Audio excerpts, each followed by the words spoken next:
প্রশান্তি জড়িত নিদ্রা। মানুষের জীবনের একটা অত্যন্ত গুরুত্বপূর্ণ সুখ এবং প্রয়োজনীয়তাও। দেখতে গেলে এই সংসারের প্রত্যেক পশু পাখি, প্রত্যেক জীব অবশ্যই নিদ্রা প্রাপ্ত করেন, কিন্তু মানুষ, যার মধ্যে বিচার বিবেচনা করার শক্তি অন্যদের থেকে অনেক বেশি, তার কিন্তু ঘুমের কিছু সমস্যা অবশ্যই হয়। কি বলেন?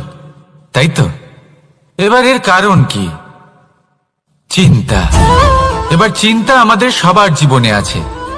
আমরা সকলে জানি যে চিন্তা কখনো আমাদের সাহায্য করে না, তাও আমাদের জীবনে আছে। কেন? চিন্তার মাধ্যমে কি কখনো কোনো সমস্যার সমাধান হয়েছে? অর্থের চিন্তা করলে কি অর্থ লাভ হয়? ভবিষ্যতের চিন্তা করলে কি ভবিষ্যৎ ঠিক হয়ে যায়?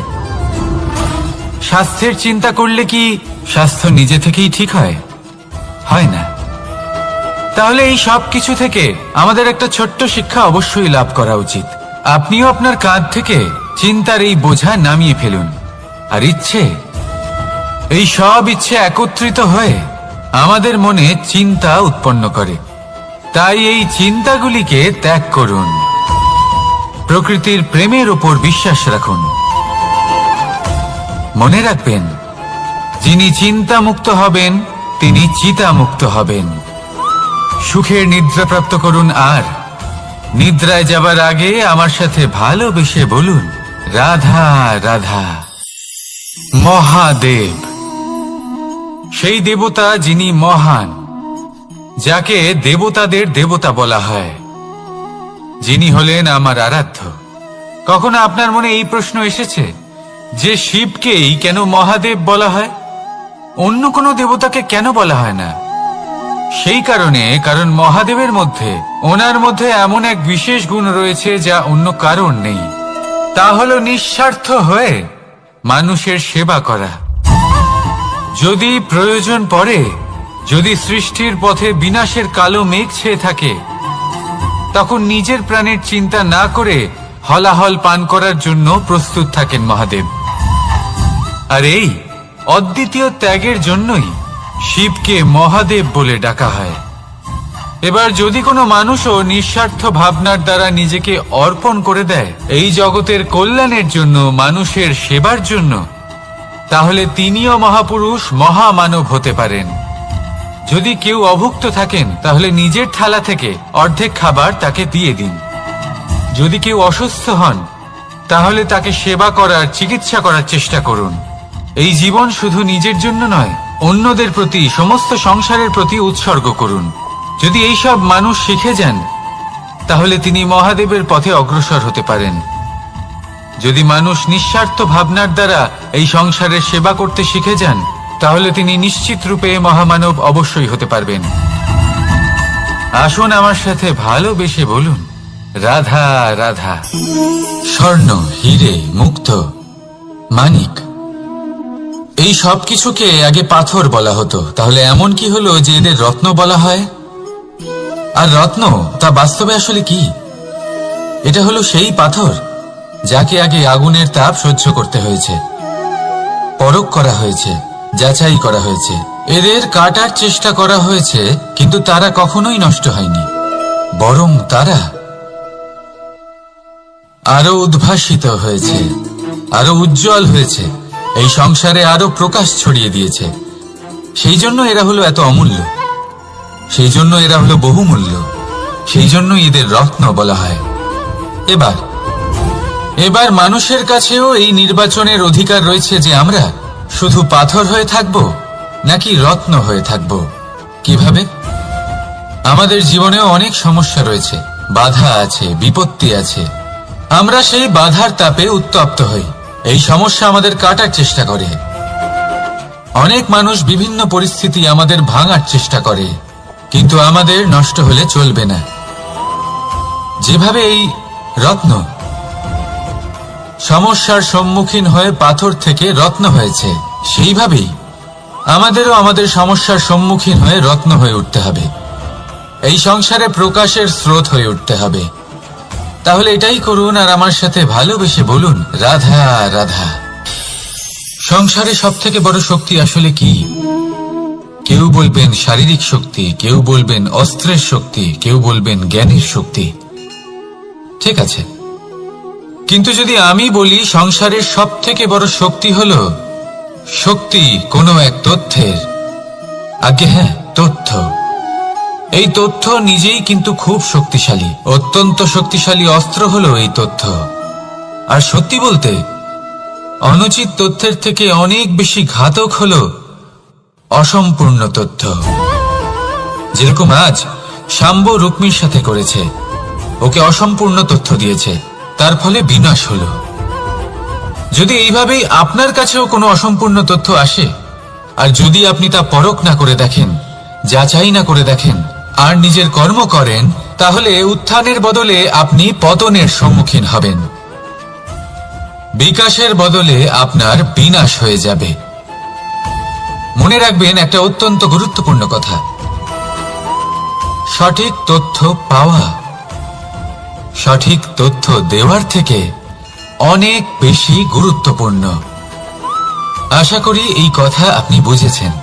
জীবনে যখনই কোনো তথ্য আপনি পাবেন, সেই বিষয়ে ভেবে দেখুন, পরখ করে দেখুন, যাচাই করুন, তারপর নিজের কর্ম করুন। আর আমার সাথে ভালোবেসে বলুন, রাধা রাধা। ধর্ম এবং প্রেম, এই দুই হলো একই মুদ্রার দুই পিঠ। যদি এদের মধ্যে কোনোটা নষ্ট হয়ে যায়, তাহলে দ্বিতীয়টাও থাকে না। কখনো ভেবেছেন এমন কেন হয়? তার জন্য আগে আপনাকে বুঝতে হবে যে ধর্ম আসলে কি। ধর্ম সেটাই যা এই সংসারের প্রত্যেক মানুষকে একে অপরের সাথে সুখ এবং শান্তিতে থাকতে প্রেরণা যোগায়। এই প্রেরণার আধার হলো প্রেম। প্রেম সেটাই যা আপনার মধ্যে অন্য কারোর প্রতি করুণাবোধ জাগিয়ে তোলে, সম্মান জাগিয়ে তোলে। এবার যদি প্রেম চলে যায়, তাহলে সবার আগে বিনাশ হবে সম্মান আর করুণাবোধের। এবার যেখানে না প্রেম রয়েছে, না সম্মান রয়েছে, না করুণা রয়েছে, সেখানে ধর্ম কিভাবে বাস করবে? অশুভ ইচ্ছে জাগ্রত হয়ে ওঠে, ক্রোধ জাগ্রত হয়ে ওঠে, অহংকার জাগ্রত হয়ে ওঠে, আর তারপর আরম্ভ হয় অধর্মের। তাই যা যা ভাবনা আপনার অন্তরে প্রবেশ করছে, করতে দিন, কিন্তু যাই হোক না কেন, এই প্রেমকে নিজের থেকে দূরে যেতে দেবেন না। এই প্রেমকে চিরকাল নিজের কাছে রাখুন, নিজের হৃদয়। আর এই প্রেম ভাব নিয়ে বলুন, রাধা রাধা। মানুষের জীবনে উন্নতি লাভ করার জন্য তিনটি স্তম্ভের প্রয়োজন হয়। প্রথম স্তম্ভ শিক্ষা। এই শিক্ষা আমাদের জ্ঞান প্রদান করে। দ্বিতীয় স্তম্ভ ব্যবসা, যার দ্বারা আমরা ধন উপার্জন করি। তৃতীয় স্তম্ভ হলো আমাদের ঈশ্বর, আমাদের ইষ্ট। এনার সাথে যদি আমরা জুড়ে থাকতে পারি, তাহলে এমন একটা মানসিক বল আপনি লাভ করবেন যেটা এই সংসারে আর কোথাও পাওয়া সম্ভব নয়।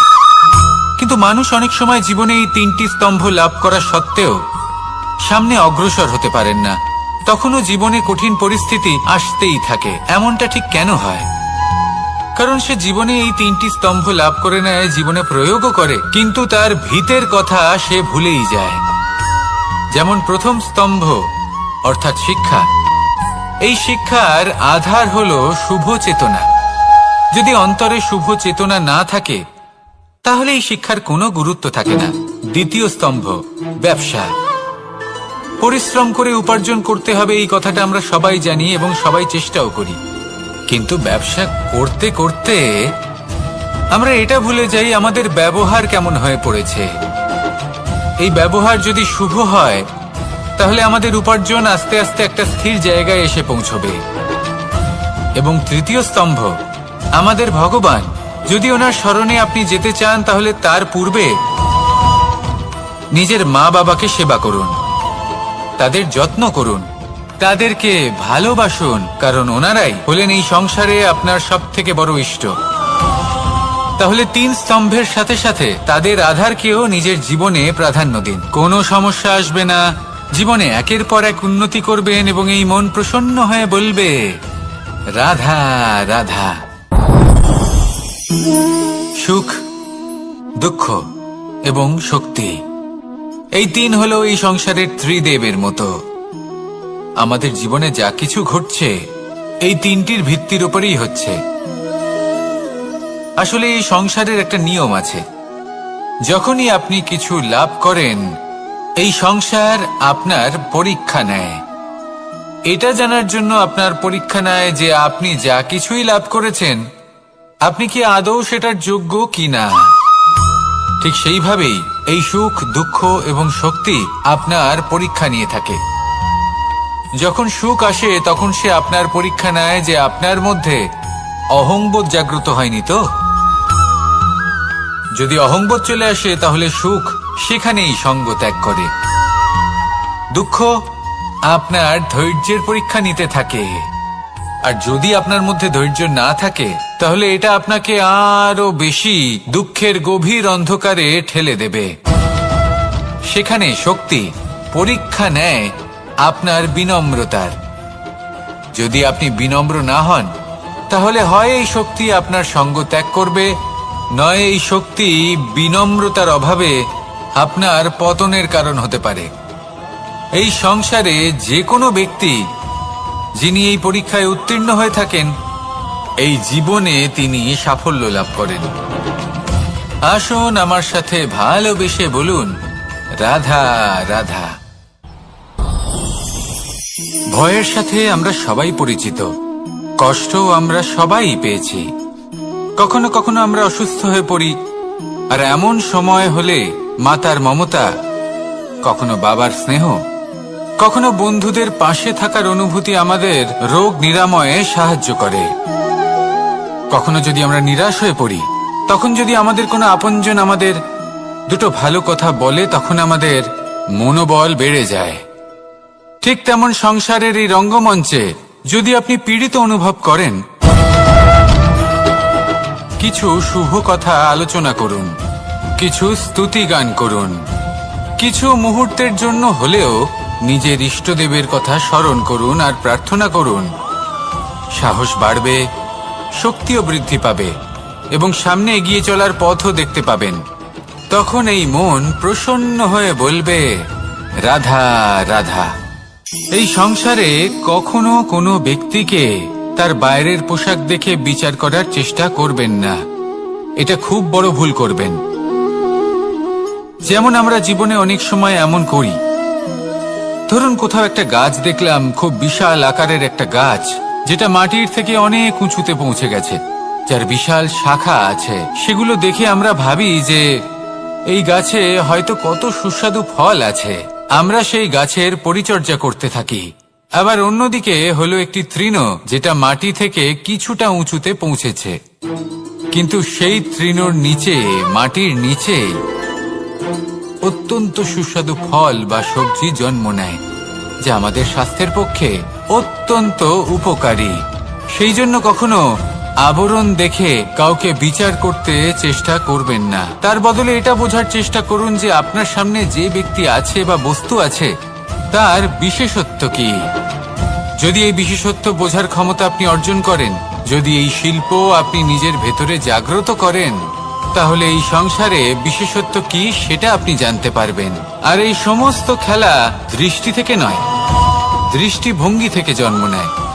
দৃষ্টিভঙ্গি সবসময় শুভ রাখুন আর আমার সাথে ভালোবেসে বলুন, রাধা রাধা। যখন আমরা কোনো বনে প্রবেশ করি তখন এই সবুজ ঘাস দেখে, এই কোমল ঘাস দেখে আমাদের মন প্রফুল্ল হয়ে ওঠে। ভিন্ন ভিন্ন প্রজাতির ফুল, ভিন্ন ভিন্ন রঙের ফুল দেখে এই মন আনন্দে ভরে ওঠে। এখানে শিশুরা আনন্দ লাভ করে, বড়রা ভোজন গ্রহণ করেন, কথাবার্তা বলেন, হাঁটাহাঁটি করে বেড়ান। এবার ভেবে দেখুন, যখন এই উপবনের নির্মাণ হয়েছিল সেই সময় যদি এই মাটিকে সঠিকভাবে খনন না করা হতো, যদি তাতে সঠিকভাবে বীজ রোপণ না করা হতো, যদি কোনো সংঘর্ষ না হতো, পরিশ্রম না করা হতো, যদি চলতে চলতে পায়ে কাঁটা না বিঁধে যেত, তাহলে এই সুন্দর বন দেখে আমরা কি এই আনন্দ লাভ করতে পারতাম? কখনোই নয়। ধরুন কোনো নদীর তটে সুন্দর একটি বন আছে, সেই বনের আনন্দ লাভ করতে গেলে আপনাকে সেই নদী পার করতেই হবে। যদি সুখের নদীর কাছে পৌঁছতে চান তাহলে তটে যে কাঁটা রয়েছে সেগুলোর সাথে সংঘর্ষ করতেই হবে। এই সংসারে যদি আপনি সুখ লাভ করতে চান তাহলে সুখ লাভের এই যাত্রা শুরু করতে হবে সংঘর্ষ দ্বারা। তাহলে সংঘর্ষকে স্বাগত জানান, এর পেছনেই সুখ রয়েছে যা আপনার জন্য অপেক্ষা করছে। এবার হাসুন আর আমার সাথে ভালোবেসে বলুন, রাধা রাধা। সংসারে আমাদের জীবনের সবথেকে বড় দোষ কি আপনি জানেন? কেউ বলবেন লোভ, কেউ বলবেন লালসা, কেউ বলবেন অসত্য। দেখুন, দুঃখের মূল কারণ হলো পরিশ্রম না করা। কিছু মানুষ ভাবেন যে আমি জীবনে কোনো পরিশ্রম করব না, অথচ আমি সবকিছু প্রাপ্ত করতে চাই। আর এমন এক কারণের জন্যই দূতের মতো খেলা আমাদের জীবনে প্রবেশ করার সুযোগ পায়। দূত, এই দূত আসলে কি? দূত অর্থাৎ কোনো পরিশ্রম ছাড়াই অন্য কেউ পরিশ্রম করে যা অর্জন করেছেন, যে সুখ সুবিধা অর্জন করেছেন, তা নিজের জন্য শুধুমাত্র একটা খেলার মাধ্যমে নিজের করে নেবার ইচ্ছে। আর এই ইচ্ছে অত্যন্ত বিনাশকারী হতে পারে। এই ইচ্ছে যদি আপনার বিবেক, আপনার মন, আপনার চেতনা, আপনার ভাবনা প্রবাহিত করে ফেলে, তারপরে আপনি চেষ্টা করতে শুরু করে দেবেন, আর সেইখান থেকেই আপনার পতন শুরু হবে। এই চেষ্টা করবেন যে অন্য কারোর জীবনের সমস্ত ধন, তার সমস্ত জীবন সম্পূর্ণভাবে নিজের করে নেওয়ার। কারণ প্রথমে আশা জাগ্রত হয়, আর এই আশা হতাশায় পরিণত হতে সময় লাগে না। এই হতাশা কুণ্ঠায় পরিণত হতে সময় লাগে না, কুণ্ঠা লোভে পরিণত হতে সময় লাগে না, আর এই লোভ প্রতিশোধ স্পৃহাতে পরিণত হতে সময় লাগে না। আর যখন এই সব কিছু হয়, আপনি দুষ্ট হয়ে যান। আর সবাই জানেন যে প্রত্যেক দুষ্ট ব্যক্তির পতন হলো অবশ্যম্ভাবী। তাই নিজেকে দূতের থেকে দূরে রাখুন আর পরিশ্রমকে নিজের কাছে টেনে নিন। জীবনে আপনার যা যা স্বপ্ন রয়েছে, যা আপনি করতে চান, শুধুই পরিশ্রম দ্বারা অর্জন করুন। তাহলে তাই করুন আর আমার সাথে ভালোবেসে বলুন, রাধা রাধা। জীবনে কিছু শেখা অত্যন্ত গুরুত্বপূর্ণ। এবার কি কি শিখতে হবে সেই সব শেখানোর জন্য অনেক শিক্ষক রয়েছেন, কিন্তু কি শিখবেন না আর কি করবেন না, এটা আমাদের নিজের অভিজ্ঞতা দিয়ে শিখতে হয়। কিন্তু তার মানে এটা নয় যে যদি আপনাকে শিখতে হয় যে আগুনের তাপ কতটা, আপনাকে আগুনের মধ্যে হাত দিতে হবে। না, অন্য কারোর অভিজ্ঞতা দ্বারাও শিখতে পারেন। প্রশ্ন শুধুমাত্র একটাই যে আপনি কি শিখতে চান নাকি চান না। যদি আপনি এটাই ভাবেন যে আমি শুধুই নিজের অভিজ্ঞতা দ্বারাই শিখতে চাই, তাহলে জীবনকাল ছোট মনে হবে, অনেক কিছুই শিখতে পারবেন না। তাই নিজের সাথে সাথে বড়দের অভিজ্ঞতা দ্বারাও শেখা শুরু করে দিন। এই সংসারের অভিজ্ঞতা দ্বারা শিখতে শুরু করে দিন। আর এটা নিশ্চিত রূপে শেখা আবশ্যক যে কখন কি করবেন না, কোথায় থামতে হবে আর কোথায় থামবেন না। তাহলে আসুন আর আমার সাথে ভালোবেসে বলুন, রাধা রাধা। ভোজন। এবার ভোজন সংগ্রহ করার জন্য মানুষ কি না করেন, সব সময় চেষ্টা করতে থাকেন। ফসল উৎপাদনের জন্য অনেক পরিশ্রম করতে থাকেন, কিন্তু অনেক সময় অনেক পরিশ্রম করার পরেও ফসল ভালো উৎপাদন হয় না। এর কারণ কি? কারণ হলো এটাই যে আপনি পরিশ্রম হয়তো অনেক করেছেন, কিন্তু আপনার নজর তো সেই বীজের দিকে ছিলই না যা আপনি রোপণ করেছেন।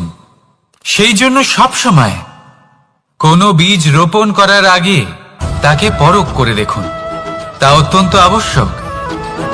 আর সেইভাবেই যখনই কোনো কর্মের প্রশ্ন আসে, তাহলে সেখানে শুধুমাত্র পরিশ্রম যথেষ্ট নয়।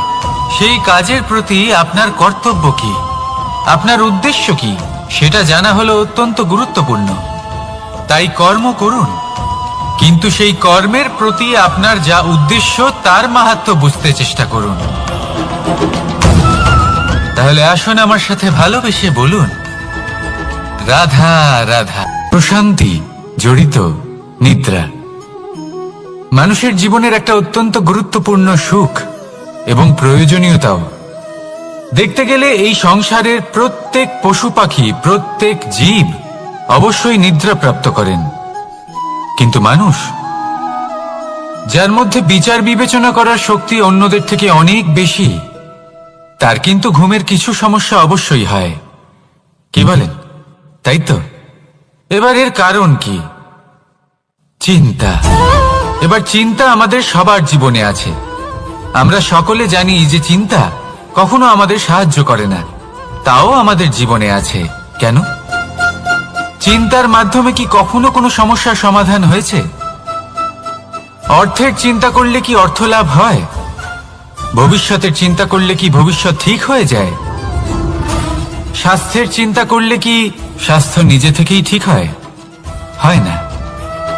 তাহলে এই সব কিছু থেকে আমাদের একটা ছোট্ট শিক্ষা অবশ্যই লাভ করা উচিত। আপনিও আপনার কাঁধ থেকে চিন্তার এই বোঝা নামিয়ে ফেলুন। আর এই সব ইচ্ছে একত্রিত হয়ে আমাদের মনে চিন্তা উৎপন্ন করে। তাই এই চিন্তাগুলিকে ত্যাগ করুন। প্রকৃতির প্রেমের উপর বিশ্বাস রাখুন। মনে রাখবেন, যিনি চিন্তা মুক্ত হবেন তিনি চিতা মুক্ত হবেন। সুখের নিদ্রা প্রাপ্ত করুন, আর নিদ্রায় যাবার আগে আমার সাথে ভালোবেসে বলুন, রাধা রাধা। মহাদেব সেই দেবতা যিনি মহান, যাকে দেবতাদের দেবতা বলা হয়, যিনি হলেন আমার আরাধ্য। কখনো আপনার মনে এই প্রশ্ন এসেছে যে শিবকেই কেন মহাদেব বলা হয়, অন্য কোনো দেবতাকে কেন বলা হয় না? সেই কারণ মহাদেবের মধ্যে, ওনার মধ্যে এমন এক বিশেষ গুণ রয়েছে যা অন্য কারণ নেই। তা হলো নিঃস্বার্থ হয়ে মানুষের সেবা করা। যদি প্রয়োজন পড়ে, যদি সৃষ্টির পথে বিনাশের কালো মেঘ ছেয়ে থাকে, তখন নিজের প্রাণের চিন্তা না করে হলাহল পান করার জন্য প্রস্তুত থাকেন মহাদেব। আর এই অদ্বিতীয় ত্যাগের জন্যই শিবকে মহাদেব বলে ডাকা হয়। এবার যদি কোনো মানুষও নিঃস্বার্থ ভাবনার দ্বারা নিজেকে অর্পণ করে দেয় এই জগতের কল্যাণের জন্য, মানুষের সেবার জন্য, তাহলে তিনিও মহাপুরুষ, মহামানব হতে পারেন। যদি কেউ অভুক্ত থাকেন, তাহলে নিজের থালা থেকে অর্ধেক খাবার তাকে দিয়ে দিন। যদি কেউ অসুস্থ হন, তাহলে তাকে সেবা করার, চিকিৎসা করার চেষ্টা করুন। এই জীবন শুধু নিজের জন্য নয়, অন্যদের প্রতি, সমস্ত সংসারের প্রতি উৎসর্গ করুন। যদি এইসব মানুষ শিখে যান, তাহলে তিনি মহাদেবের পথে অগ্রসর হতে পারেন। যদি মানুষ নিঃস্বার্থ ভাবনার দ্বারা এই সংসারের সেবা করতে শিখে যান, তাহলে তিনি নিশ্চিত রূপে মহামানব অবশ্যই হতে পারবেন। আসুন আমার সাথে ভালোবেসে বলুন, রাধা রাধা। স্বর্ণ, হিরে, মুক্ত, মানিক, এই সব কিছুকে আগে পাথর বলা হতো। তাহলে এমন কি হলো যে এদের রত্ন বলা হয়? আর রত্ন তা বাস্তবে আসলে কি? এটা হলো সেই পাথর যাকে আগে আগুনের তাপ সহ্য করতে হয়েছে, পরখ করা হয়েছে, যাচাই করা হয়েছে, এদের কাটার চেষ্টা করা হয়েছে, কিন্তু তারা কখনোই নষ্ট হয়নি, বরং তারা আরো উদ্ভাসিত হয়েছে, আরো উজ্জ্বল হয়েছে, এই সংসারে আরো প্রকাশ ছড়িয়ে দিয়েছে। সেই জন্য এরা হলো এত অমূল্য, সেই জন্য এরা হলো বহুমূল্য, সেই জন্য এদের রত্ন বলা হয়। এবার মানুষের কাছেও এই নির্বাচনের অধিকার রয়েছে যে আমরা শুধু পাথর হয়ে থাকব নাকি রত্ন হয়ে থাকব। কিভাবে? আমাদের জীবনেও অনেক সমস্যা রয়েছে, বাধা আছে, বিপত্তি আছে। আমরা সেই বাধার তাপে উত্তপ্ত হই, এই সমস্যা আমাদের কাটার চেষ্টা করে। অনেক মানুষ বিভিন্ন পরিস্থিতি আমাদের ভাঙার চেষ্টা করে, কিন্তু আমাদের নষ্ট হলে চলবে না। যেভাবে এই রত্ন সমস্যার সম্মুখীন হয়ে পাথর থেকে রত্ন হয়েছে, সেইভাবেই আমাদেরও আমাদের সমস্যার সম্মুখীন হয়ে রত্ন হয়ে উঠতে হবে, এই সংসারে প্রকাশের স্রোত হয়ে উঠতে হবে। তাহলে এটাই করুন আর আমার সাথে ভালোবেসে বলুন, রাধা রাধা। সংসারে সব থেকে বড় শক্তি আসলে কি? কেউ বলবেন শারীরিক শক্তি, কেউ বলবেন অস্ত্রের শক্তি, কেউ বলবেন জ্ঞানের শক্তি। ঠিক আছে, কিন্তু যদি আমি বলি সংসারের সব থেকে বড় শক্তি হলো শক্তি কোনো এক তথ্যের, আগে হ্যাঁ, তথ্য। এই তথ্য নিজেই কিন্তু খুব শক্তিশালী, অত্যন্ত শক্তিশালী অস্ত্র হলো এই তথ্য। আর সত্যি বলতে অনুচিত তথ্যের থেকে অনেক বেশি ঘাতক হলো অসম্পূর্ণ তথ্য। যেরকম আজ শাম্ব রুক্মির সাথে করেছে, ওকে অসম্পূর্ণ তথ্য দিয়েছে, তার ফলে বিনাশ হলো। যদি এইভাবেই আপনার কাছেও কোনো অসম্পূর্ণ তথ্য আসে, আর যদি আপনি তা পরখ না করে দেখেন, যাচাই না করে দেখেন, আর নিজের কর্ম করেন, তাহলে উত্থানের বদলে আপনি পতনের সম্মুখীন হবেন। বিকাশের বদলে আপনার বিনাশ হয়ে যাবে। মনে রাখবেন একটা অত্যন্ত গুরুত্বপূর্ণ কথা, সঠিক তথ্য পাওয়া সঠিক তথ্য দেওয়ার থেকে অনেক বেশি গুরুত্বপূর্ণ। আশা করি এই কথা আপনি বুঝেছেন। জীবনে যখনই কোনো তথ্য আপনি পাবেন, সেই বিষয়ে ভেবে দেখুন, পরখ করে দেখুন, যাচাই করুন, তারপর নিজের কর্ম করুন। আর আমার সাথে ভালোবেসে বলুন, রাধা রাধা। ধর্ম এবং প্রেম, এই দুই হলো একই মুদ্রার দুই পিঠ। যদি এদের মধ্যে কোনোটা নষ্ট হয়ে যায়, তাহলে দ্বিতীয়টাও থাকে না। কখনো ভেবেছেন এমন কেন হয়? তার জন্য আগে আপনাকে বুঝতে হবে যে ধর্ম আসলে কি।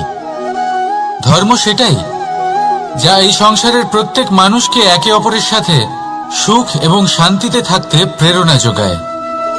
এই প্রেরণার আধার হলো প্রেম। প্রেম সেটাই যা আপনার মধ্যে অন্য কারোর প্রতি করুণাবোধ জাগিয়ে তোলে, সম্মান জাগিয়ে তোলে।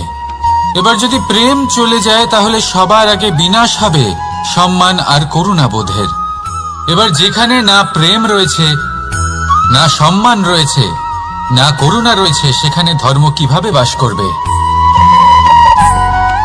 অশুভ ইচ্ছে জাগ্রত হয়ে ওঠে, ক্রোধ জাগ্রত হয়ে ওঠে, অহংকার জাগ্রত হয়ে ওঠে, আর তারপর আরম্ভ হয় অধর্মের। তাই যা যা ভাবনা আপনার অন্তরে প্রবেশ করছে, করতে দিন, কিন্তু যাই হোক না কেন, এই প্রেমকে নিজের থেকে দূরে যেতে দেবেন না। এই প্রেমকে চিরকাল নিজের কাছে রাখুন, নিজের হৃদয়। আর এই প্রেম ভাব নিয়ে বলুন, রাধা রাধা। মানুষের জীবনে উন্নতি লাভ করার জন্য তিনটি স্তম্ভের প্রয়োজন হয়। প্রথম স্তম্ভ শিক্ষা। এই শিক্ষা আমাদের জ্ঞান প্রদান করে। দ্বিতীয় স্তম্ভ ব্যবসা, যার দ্বারা আমরা ধন উপার্জন করি। তৃতীয় স্তম্ভ হলো আমাদের ঈশ্বর, আমাদের ইষ্ট। এনার সাথে যদি আমরা জুড়ে থাকতে পারি, তাহলে এমন একটা মানসিক বল আপনি লাভ করবেন যেটা এই সংসারে আর কোথাও পাওয়া সম্ভব নয়। কিন্তু মানুষ অনেক সময় জীবনে এই তিনটি স্তম্ভ লাভ করা সত্ত্বেও সামনে অগ্রসর হতে পারেন না। তখনও জীবনে কঠিন পরিস্থিতি আসতেই থাকে। এমনটা ঠিক কেন হয়? কারণ সে জীবনে এই তিনটি স্তম্ভ লাভ করে নেয়, জীবনে প্রয়োগও করে, কিন্তু তার ভিতের কথা সে ভুলেই যায়। যেমন প্রথম স্তম্ভ অর্থাৎ শিক্ষা। এই শিক্ষার আধার হলো শুভ চেতনা। যদি অন্তরে শুভ চেতনা না থাকে, তাহলে এই শিক্ষার কোনো গুরুত্ব থাকে না। দ্বিতীয় স্তম্ভ ব্যবসা। পরিশ্রম করে উপার্জন করতে হবে, এই কথাটা আমরা সবাই জানি এবং সবাই চেষ্টাও করি। কিন্তু ব্যবসা করতে করতে আমরা এটা ভুলে যাই আমাদের ব্যবহার কেমন হয়ে পড়েছে। এই ব্যবহার যদি শুভ হয়, তাহলে আমাদের উপার্জন আস্তে আস্তে একটা স্থির জায়গায় এসে পৌঁছবে। এবং তৃতীয় স্তম্ভ আমাদের ভগবান। যদি ওনার স্মরণে আপনি যেতে চান, তাহলে তার পূর্বে নিজের মা বাবাকে সেবা করুন, তাদের যত্ন করুন, তাদেরকে ভালোবাসুন, কারণ ওনারাই হলেন এই সংসারে আপনার সব থেকে বড় ইষ্ট। তাহলে তিন স্তম্ভের সাথে সাথে তাদের আধারকেও নিজের জীবনে প্রাধান্য দিন। কোনো সমস্যা আসবে না, জীবনে একের পর এক উন্নতি করবেন এবং এই মন প্রসন্ন হয়ে বলবে, রাধা রাধা। সুখ, দুঃখ এবং শক্তি, এই তিন হলো এই সংসারের ত্রিদেবের মতো। আমাদের জীবনে যা কিছু ঘটছে এই তিনটির ভিত্তির উপরেই হচ্ছে। আসলে এই সংসারের একটা নিয়ম আছে, যখনই আপনি কিছু লাভ করেন এই সংসার আপনার পরীক্ষা নেয়। এটা জানার জন্য আপনার পরীক্ষা নেয় যে আপনি যা কিছুই লাভ করেছেন আপনি কি আদৌ সেটার যোগ্য কিনা। ঠিক সেইভাবেই এই সুখ, দুঃখ এবং শক্তি আপনার পরীক্ষা নিয়ে থাকে। যখন সুখ আসে তখন সে আপনার পরীক্ষা নেয় যে আপনার মধ্যে অহংবোধ জাগ্রত হয়নি তো। যদি অহংবোধ চলে আসে তাহলে সুখ সেখানেই সঙ্গ ত্যাগ করে। দুঃখ আপনার ধৈর্যের পরীক্ষা নিতে থাকে, আর যদি আপনার মধ্যে ধৈর্য না থাকে তাহলে এটা আপনাকে আরো বেশি দুঃখের গভীর অন্ধকারে ঠেলে দেবে। সেখানে শক্তি পরীক্ষা নেয় আপনার বিনম্রতার। যদি আপনি বিনম্র না হন তাহলে হয় এই শক্তি আপনার সঙ্গ ত্যাগ করবে, নয় এই শক্তি বিনম্রতার অভাবে আপনার পতনের কারণ হতে পারে। এই সংসারে যে কোনো ব্যক্তি যিনি এই পরীক্ষায় উত্তীর্ণ হয়ে থাকেন এই জীবনে তিনি সাফল্য লাভ করেন। আসুন আমার সাথে ভালোবেসে বলুন, রাধা রাধা। ভয়ের সাথে আমরা সবাই পরিচিত, কষ্ট আমরা সবাই পেয়েছি। কখনো কখনো আমরা অসুস্থ হয়ে পড়ি, আর এমন সময় হলে মাতার মমতা, কখনো বাবার স্নেহ, কখনো বন্ধুদের পাশে থাকার অনুভূতি আমাদের রোগ নিরাময়ে সাহায্য করে। কখনো যদি আমরা নিরাশ হয়ে পড়ি, তখন যদি আমাদের কোনো আপনজন আমাদের দুটো ভালো কথা বলে তখন আমাদের মনোবল বেড়ে যায়। ঠিক তেমন সংসারের এই রঙ্গমঞ্চে যদি আপনি পীড়িত অনুভব করেন, কিছু শুভ কথা আলোচনা করুন, কিছু স্তুতি গান করুন, কিছু মুহূর্তের জন্য হলেও নিজের ইষ্টদেবের কথা স্মরণ করুন আর প্রার্থনা করুন। সাহস বাড়বে, শক্তিও বৃদ্ধি পাবে এবং সামনে এগিয়ে চলার পথও দেখতে পাবেন। তখন এই মন প্রসন্ন হয়ে বলবে, রাধা রাধা। এই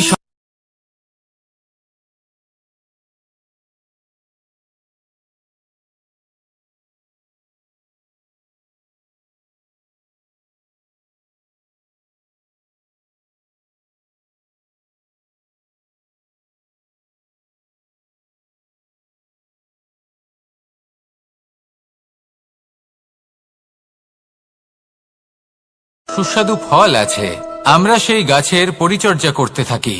আবার অন্যদিকে হলো একটি তৃণ যেটা মাটি থেকে কিছুটা উঁচুতে পৌঁছেছে, কিন্তু সেই তৃণর নিচে, মাটির নিচে অত্যন্ত সুস্বাদু ফল বা সবজি জন্ম নেয়, যা আমাদের স্বাস্থ্যের পক্ষে অত্যন্ত উপকারী। সেই জন্য কখনো আবরণ দেখে কাউকে বিচার করতে চেষ্টা করবেন না। তার বদলে এটা বোঝার চেষ্টা করুন যে আপনার সামনে যে ব্যক্তি আছে বা বস্তু আছে তার বিশেষত্ব কি। যদি এই বিশেষত্ব বোঝার ক্ষমতা আপনি অর্জন করেন, যদি এই শিল্প আপনি নিজের ভেতরে জাগ্রত করেন, তাহলে এই সংসারে বিশেষত্ব কি সেটা আপনি জানতে পারবেন।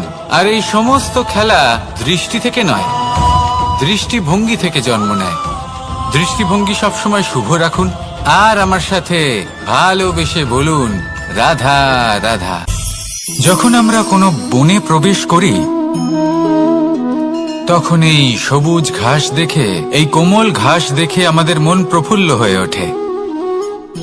ভিন্ন ভিন্ন প্রজাতির ফুল, ভিন্ন ভিন্ন রঙের ফুল দেখে এই মন আনন্দে ভরে ওঠে। এখানে শিশুরা আনন্দ লাভ করে, বড়রা ভোজন গ্রহণ করেন, কথাবার্তা বলেন, হাঁটাহাঁটি করে বেড়ান। এবার ভেবে দেখুন, যখন এই উপবনের নির্মাণ হয়েছিল সেই সময় যদি এই মাটিকে সঠিকভাবে খনন না করা হতো, যদি তাতে সঠিকভাবে বীজ রোপণ না করা হতো, যদি কোনো সংঘর্ষ না হতো, পরিশ্রম না করা হতো, যদি চলতে চলতে পায়ে কাঁটা না বিঁধে যেত, তাহলে এই সুন্দর বন দেখে আমরা কি এই আনন্দ লাভ করতে পারতাম? কখনোই নয়। ধরুন কোনো নদীর তটে সুন্দর একটি বন আছে, সেই বনের আনন্দ লাভ করতে গেলে আপনাকে সেই নদী পার করতেই হবে। যদি সুখের নদীর কাছে পৌঁছতে চান তাহলে তটে যে কাঁটা রয়েছে সেগুলোর সাথে সংঘর্ষ করতেই হবে। এই সংসারে যদি আপনি সুখ লাভ করতে চান তাহলে সুখ লাভের এই যাত্রা শুরু করতে হবে সংঘর্ষ দ্বারা। তাহলে সংঘর্ষকে স্বাগত জানান, এর পেছনেই সুখ রয়েছে যা আপনার জন্য অপেক্ষা করছে। এবার হাসুন আর আমার সাথে ভালোবেসে বলুন, রাধা রাধা। সংসারে আমাদের জীবনের সবথেকে বড় দোষ কি আপনি জানেন? কেউ বলবেন লোভ, কেউ বলবেন লালসা, কেউ বলবেন অসত্য। দেখুন, দুঃখের মূল কারণ হলো পরিশ্রম না করা। কিছু মানুষ ভাবেন যে আমি জীবনে কোনো পরিশ্রম করব না, অথচ আমি সবকিছু প্রাপ্ত করতে চাই। আর এমন এক কারণের জন্যই দূতের মতো খেলা আমাদের জীবনে প্রবেশ করার সুযোগ পায়। দূত। এই দূত আসলে কি?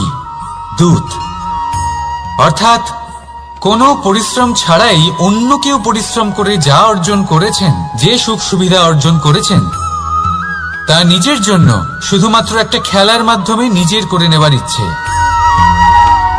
আর এই ইচ্ছে অত্যন্ত বিনাশকারী হতে পারে। এই ইচ্ছে যদি আপনার বিবেক, আপনার মন, আপনার চেতনা, আপনার ভাবনা প্রবাহিত করে ফেলে, তারপরে আপনি চেষ্টা করতে শুরু করে দেবেন, আর সেইখান থেকেই আপনার পতন শুরু হবে। এই চেষ্টা করবেন যে অন্য কারোর জীবনের সমস্ত ধন, তার সমস্ত জীবন সম্পূর্ণভাবে নিজের করে নেওয়ার। কারণ প্রথমে আশা জাগ্রত হয়, আর এই আশা হতাশায় পরিণত হতে সময় লাগে না। এই হতাশা কুণ্ঠায় পরিণত হতে সময় লাগে না, কুণ্ঠা লোভে পরিণত হতে সময় লাগে না, আর এই লোভ প্রতিশোধ স্পৃহাতে পরিণত হতে সময় লাগে না। আর যখন এই সব কিছু হয়, আপনি দুষ্ট হয়ে যান। আর সবাই জানেন যে প্রত্যেক দুষ্ট ব্যক্তির পতন হলো অবশ্যম্ভাবী।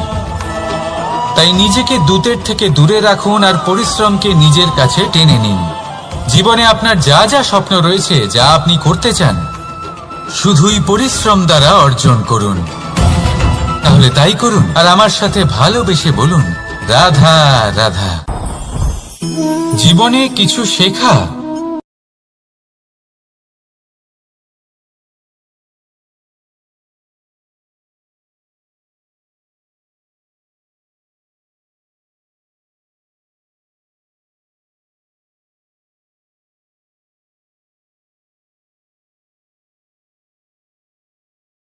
আগুনের তাপ কতটা, আপনাকে আগুনের মধ্যে হাত দিতে হবে না, অন্য কারোর অভিজ্ঞতা দ্বারাও শিখতে পারেন। প্রশ্ন শুধুমাত্র একটাই যে আপনি কি শিখতে চান নাকি চান না। যদি আপনি এটাই ভাবেন যে আমি শুধুই নিজের অভিজ্ঞতা দ্বারাই শিখতে চাই, তাহলে জীবনকাল ছোট মনে হবে, অনেক কিছুই শিখতে পারবেন না। তাই নিজের সাথে সাথে বড়দের অভিজ্ঞতা দ্বারাও শেখা শুরু করে দিন। এই সংসারের অভিজ্ঞতা দ্বারা শিখতে শুরু করে দিন। আর এটা নিশ্চিত রূপে শেখা আবশ্যক যে কখন কি করবেন না, কোথায় থামতে হবে আর কোথায় থামবেন না। তাহলে আসুন আর আমার সাথে ভালোবেসে বলুন, রাধা রাধা। আমাদের সকলের জীবনেই দুই ধরনের ব্যক্তি থাকেন, বন্ধু এবং শত্রু। তারা হলেন আমাদের প্রিয় বন্ধু, যারা আমাদের জীবনে সবসময় আমাদের পাশে থাকেন। কখনো কখনো আমরা তাদের জন্য কিছুই করি না, তাও তারা আমাদের আনন্দ প্রদান করেন, ভালোবাসা প্রদান করেন। আর অন্যদিকে থাকে আমাদের শত্রু। দেখতে গেলে যখন আমরা জন্ম নিই তখন কিন্তু আমাদের কোনো বন্ধু থাকে না, আমাদের কোনো শত্রুও থাকে না। কিন্তু যত ধীরে ধীরে আমরা জীবনে এগোতে থাকি, আমাদের বয়স বাড়তে থাকে, তখন আমাদের বন্ধু আর শত্রু এই দুইয়ের সংখ্যা বাড়তে থাকে। আর সেই সবকিছু নির্ভর করছে আমাদের কথার ওপর এবং আমাদের ব্যবহারের ওপর। এবারে আপনি যদি কোনো ব্যক্তিকে স্বাগত জানান উদার চিত্তে, ভালোবেসে, তাহলে সেই ব্যক্তি আপনার বন্ধু হবেই হবে। কিন্তু যদি আপনি নিজে হাতে কাউকে সামনে অগ্রসর হতে বাধা দেন, বিনা কারণে তার সাথে খারাপ ব্যবহার করেন, তাহলে তার মনে শত্রুতার বোধ অবশ্যই জেগে উঠবে। আর রইল বিষয় কথার, যদি আপনার কথা মধুর হয় তাহলে সবাইকে আপনি আপন করে নিতে পারবেন। এই কথাই যদি কটু হয় তাহলে আপনার আপনজনেরাও দূরে চলে যেতে পারে। তাই নিজের কথার উপর সংযম রাখুন এবং নিজের আচরণ উদার করে তুলুন। জীবনে সুখই সুখ থাকবে। আসুন আমার সাথে ভালোবেসে বলুন, রাধা রাধা। এই সংসারে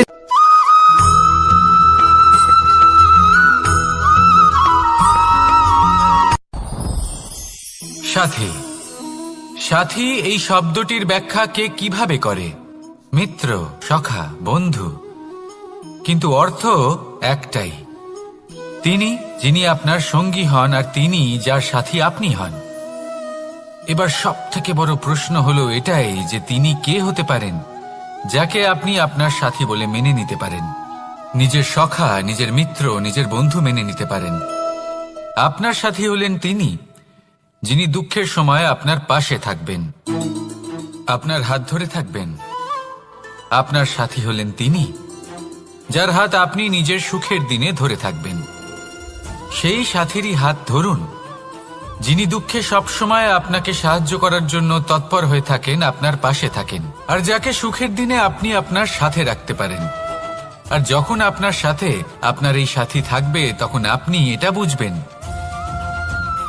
যে যখন জীবনে দুঃখ আসে তখন এই দুঃখ কমে যায়, সবার মধ্যে ভাগ হয়ে যায়। আর যদি তখন সুখ আসে তাহলে সেটা সবার উপস্থিতিতে আরো বেড়ে যায়। এটাই হলো প্রেম, এটাই হলো ভালোবাসা, এটাই হলো সঙ্গ। যেমন সম্পর্ক আমার আর রাধার মাঝে। তাহলে আসুন আর আমার সাথে ভালোবেসে বলুন, রাধা রাধা।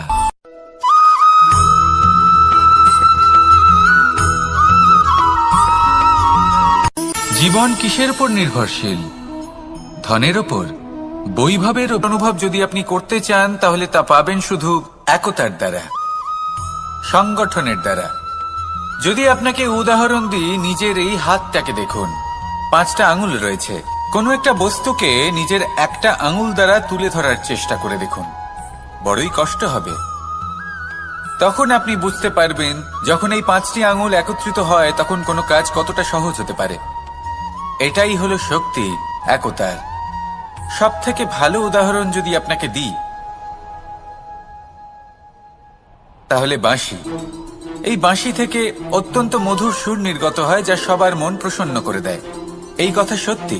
কিন্তু এই বাঁশি আমি একটা বা দুটো আঙুল দিয়ে বাজাতে পারবো না, আমাকে প্রত্যেকটা আঙুল ব্যবহার করতেই হবে। তবেই এর থেকে মধুর সুর নির্গত হবে যা সকলকে প্রসন্ন করবে, ঠিক কিনা?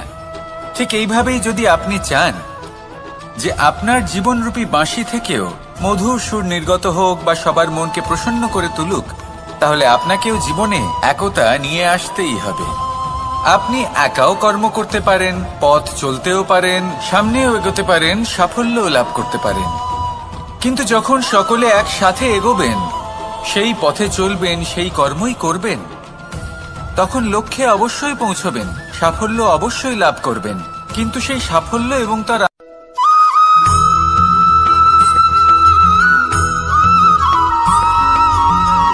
পুরুষার্থ। শাস্ত্রে 4 ধরনের পুরুষার্থের কথা বলা হয়েছে। প্রথম হলো ধর্ম। আপনি কি জানেন এই ধর্ম আসলে কি? আপনার কি মনে হয় ধর্ম আসলে কি? কোনো বিশেষ ঈশ্বরকে মানাই কি ধর্ম বলা হয়? নাকি কোনো বিশেষ রীতি পালন করাই হলো ধর্ম? নাকি কোনো বিশেষ সাহিত্যকে সর্বশ্রেষ্ঠ মনে করাই হলো ধর্ম? না, ধর্ম হলো সেটা যাকে ধারণ করা যেতে পারে। আর ধারণ শুধু সেটাই করা যায় যা পবিত্র। পবিত্র শুধু তাকেই বলা হয় যা নিঃস্বার্থ, যার মধ্যে শাসন করার কোনো ইচ্ছে নেই, যা সরলভাবেই প্রবাহমান, জল এবং বায়ুর মতো। যখন কোনো ব্যক্তি ধর্মকে ধারণ করেন এবং সেই ধর্ম সেই ব্যক্তিকে রক্ষা করে, তখন তাকে ধর্ম বলা হয়। ধর্ম যা রক্ষা করে অহংকার থেকে, খারাপ চিন্তার হাত থেকে। সেই জন্য পুরুষার্থ গড়ে তোলার আগে, ধর্ম পালন করার আগে ধর্মের প্রকৃত অর্থ কি সেটা বুঝে নিন। এটা জেনে রাখুন যে সমস্ত ধর্মের আধার, সমস্ত ধর্মের ভিত শুধুমাত্র ভালোবাসা। আসুন আর এই ভালোবাসার সাথেই বলুন, রাধা রাধা।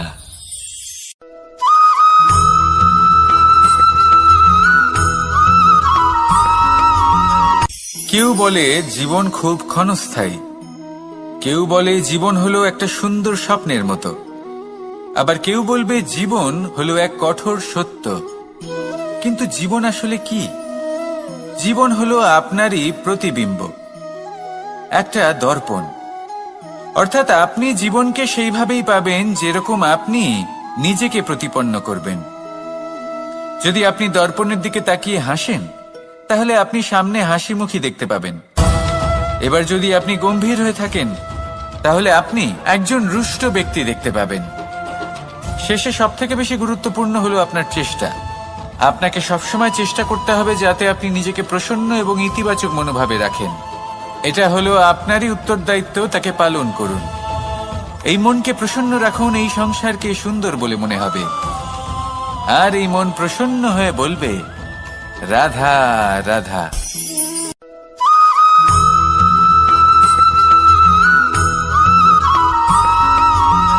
এই সংসারে প্রত্যেক মানুষ এটাই চান যে তিনি যেন ধনবান হন, আর্থিক অবস্থা তার ভালো থাকে, ওনার বাড়িতে লক্ষ্মীর আগমন হয়। কিন্তু সেটা হবে কি করে, সেটাই হলো প্রশ্ন। কেউ বলেন যে যদি পরিশ্রম করো তাহলে ধন অর্জন সম্ভব, কেউ বলেন যে যদি বিদ্যা লাভ হয় তবেই ধন অর্জন সম্ভব, কেউ বলেন যে যদি বলশালী হও তবেই সম্পন্ন থাকবে। ভালো কথা, যদি তাই হয়ে থাকে, তবে দিনমজুর সারা দিন পরিশ্রম করেন, তিনি কেন ধনী হন না? অনেকজন বিদ্বান মানুষ আছেন এই সংসারে, তারা কেন ধনবান হন না? অনেক সংখ্যক বলশালী ব্যক্তি আছেন, তাদের কাছে ধন নেই কেন? তাদের কেন ধনের অভাব হয়? আবার এমনও কিছু মানুষ আছেন যারা পরিশ্রম করেন, তারা দিনমজুর, কিন্তু তারা ধন অর্জন করতে পারেন। কিছু বিদ্বান ব্যক্তি আছেন যাদের কাছে অধিক মাত্রায় ধন রয়েছে। কয়েকজন বলশালী ব্যক্তি রয়েছেন যাদের কাছে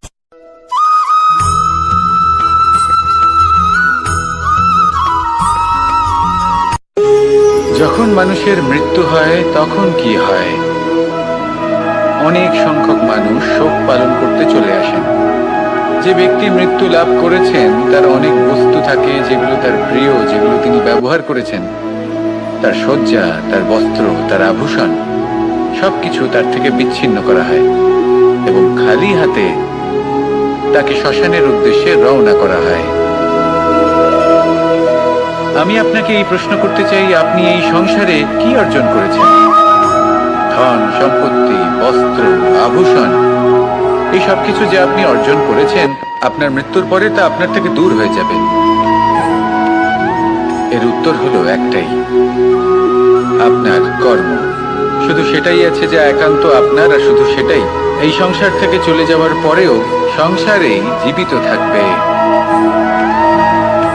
যদি আপনি দুষ্কর্ম করেন, তাহলে এই সংসার আপনাকে একটি অনুচিত উদাহরণ হিসেবে মনে রাখবে যে এই ব্যক্তি খুব পাপী ছিল, অনুচিত কর্ম করতেন। যে পথে তিনি চলেছেন সেই পথে কারোর চলা উচিত নয়। সেখানেই যদি আপনি সৎকর্ম করেন, তাহলে সংসার চিরকাল এটাই বলবে যে খুব ভালো মানুষ ছিলেন, সবাইকে ভালোবাসতেন, সবাইকে সাহায্য করতেন, আমার খুব প্রিয় মানুষ ছিলেন। এটাই হলো শ্রেষ্ঠ কর্ম। সেই জন্য জীবনে শুধুমাত্র ধন, সম্পত্তি, আভূষণ এই সব অর্জন করতে গিয়ে নিজের মনোনিবেশ করবেন না। শ্রেষ্ঠ কর্ম করুন। সংসার থেকে চলে যাওয়ার পরেও এই কর্মই এই সংসারে আপনাকে জীবিত রাখবে। আসুন আমার সাথে ভালোবেসে বলুন, রাধা রাধা।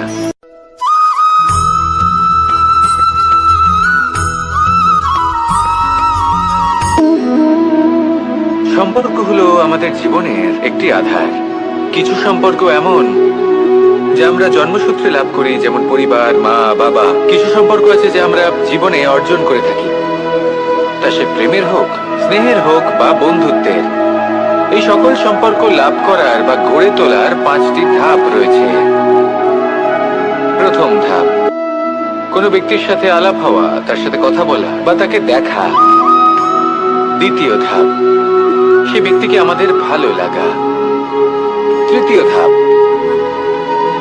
আমাদের এটা চাইতে শুরু করা যে জীবনে এই ব্যক্তি যেন আমাদের বন্ধু হন, আমাদের জীবনে থাকে, বা আমাদের কাউকে ভালোবেসে ফেলা। আর এটা আমাদের ভাবা বা চাওয়া যে সেই ব্যক্তি যেন আজীবন আমার সাথে থাকেন, আমার জীবনে আমার সাথী হয়ে। চতুর্থ ধাপ, লাভ করা। এবার এই ধাপটি অনেক মানুষের পক্ষেই খুবই সরল হয়, বড়ই সরলভাবে নিজেদের সঙ্গীকে লাভ করে থাকেন। কিছু মানুষের জন্য এই ধাপ অত্যন্ত কঠিন হয়ে থাকে। অনেক প্রতিকূল পরিস্থিতির উপর জয়লাভ করে তারা সঙ্গীকে লাভ করেন, কিন্তু লাভ অবশ্যই করেন। এরপরে আসে পঞ্চম, অন্তিম এবং সব থেকে গুরুত্বপূর্ণ ধাপ। সেটা হলো সেই সম্পর্ক পালন করা। এটা হলো এমন এক বিষয় যা প্রত্যেক মানুষের শেখা উচিত। যদি ব্যক্তি নিজের জীবনে সম্পর্ক রক্ষা করতে শিখে যান, তবে প্রত্যেক সম্পর্ক তার জীবনকে স্বর্গ করে তুলবে।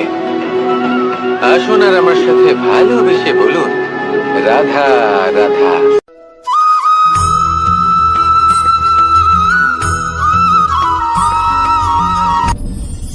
আপনি কি কখনো কোনো জলের ধারা দেখেছেন?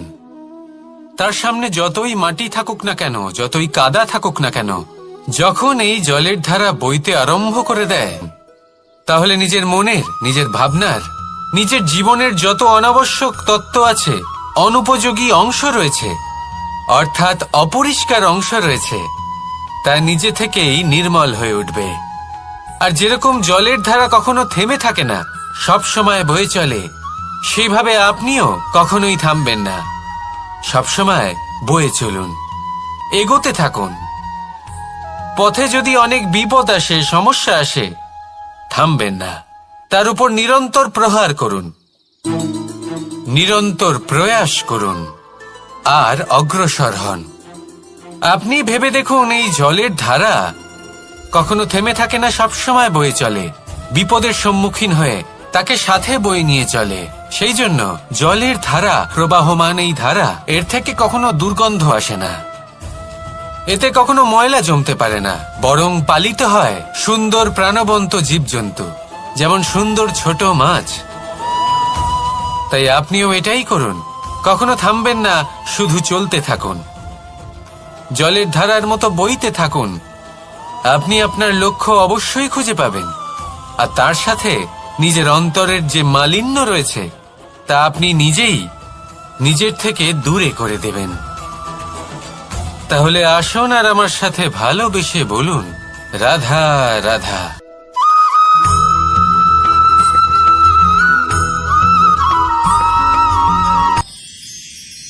মানুষ তার জীবনে দুই ধরনের পরিস্থিতিকে খুব ভয় পায়। এক, কোনো কারণবশত কারোর সামনে নত হওয়া।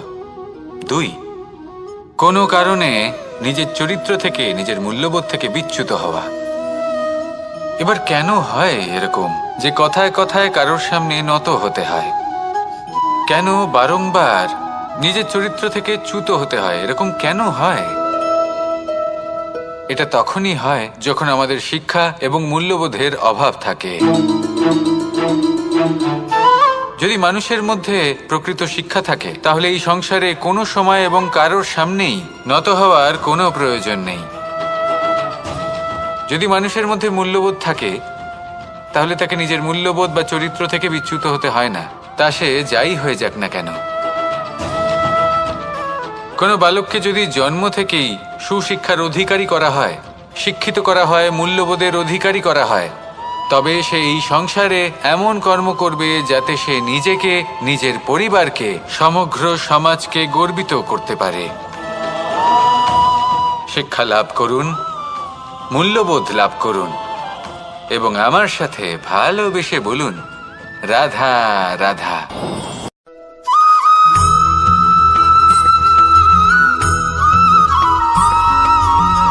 আপনি কখনো কোনো বাজকে নিজের বাসা বানাতে দেখেছেন?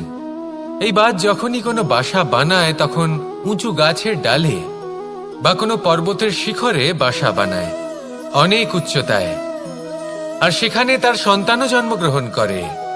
যখন এই সন্তানেরা জন্মায়, তখন এই বাজ খুবই ভালোবেসে এবং খুব সাবধানে এদের পালন পোষণ করে, নিজের ঠোঁট দিয়ে তাদের ঠোঁটে খাবার পরিবেশন করে। কিন্তু যেই সেই সন্তানেরা হৃষ্টপুষ্ট হয়ে যায় এবং সেই কথা বাজ নিজে বুঝতে পেরে যায়, সেই বাজ নিজেই সেই বাসা ছিন্ন ভিন্ন করে দেয়। সেই সন্তান যাদের সবেমাত্র ডানা গজিয়েছে, কিভাবে উড়তে হয় তারা জানে না, সেই সন্তানগুলিকে উচ্চতা থেকে ঠেলে দেয়। সেই সন্তান প্রথমে ভয়ভীত হয়ে যায়। তারা সামনে মৃত্যুকে দেখতে পেয়ে ভয়ের কারণে তাদের ডানা ঝাপটাতে থাকে, আর সেই প্রক্রিয়াতেই সেই সন্তানগুলি উড়তে শুরু করে দেয়। এবার এই ঘটনায় আমরা কি শিক্ষা পেতে পারি? এটাই, যদি আপনি মাতা পিতা হন তাহলে নিজের সন্তানকে অবশ্যই স্নেহ করুন, কিন্তু তাদেরকে নিজের আঁচলের তলায় বেঁধে রাখবেন না। যদি আপনি চান আপনার সন্তান জীবনে উন্নতি করুক, তাহলে নিজের মুঠো থেকে তাদের স্বতন্ত্র করে দিন, এই সংসারে সংঘর্ষ করতে দিন। সেই সন্তান নিজেই বুঝতে পারবে যে জন্মের সময় পাওয়া ডানা কি করে ব্যবহার করতে হয়। আর আপনার চোখের সামনে আপনার সন্তান এই আকাশে উড়তে থাকবে। তাহলে আসুন আমার সাথে ভালোবেসে বলুন, রাধা রাধা।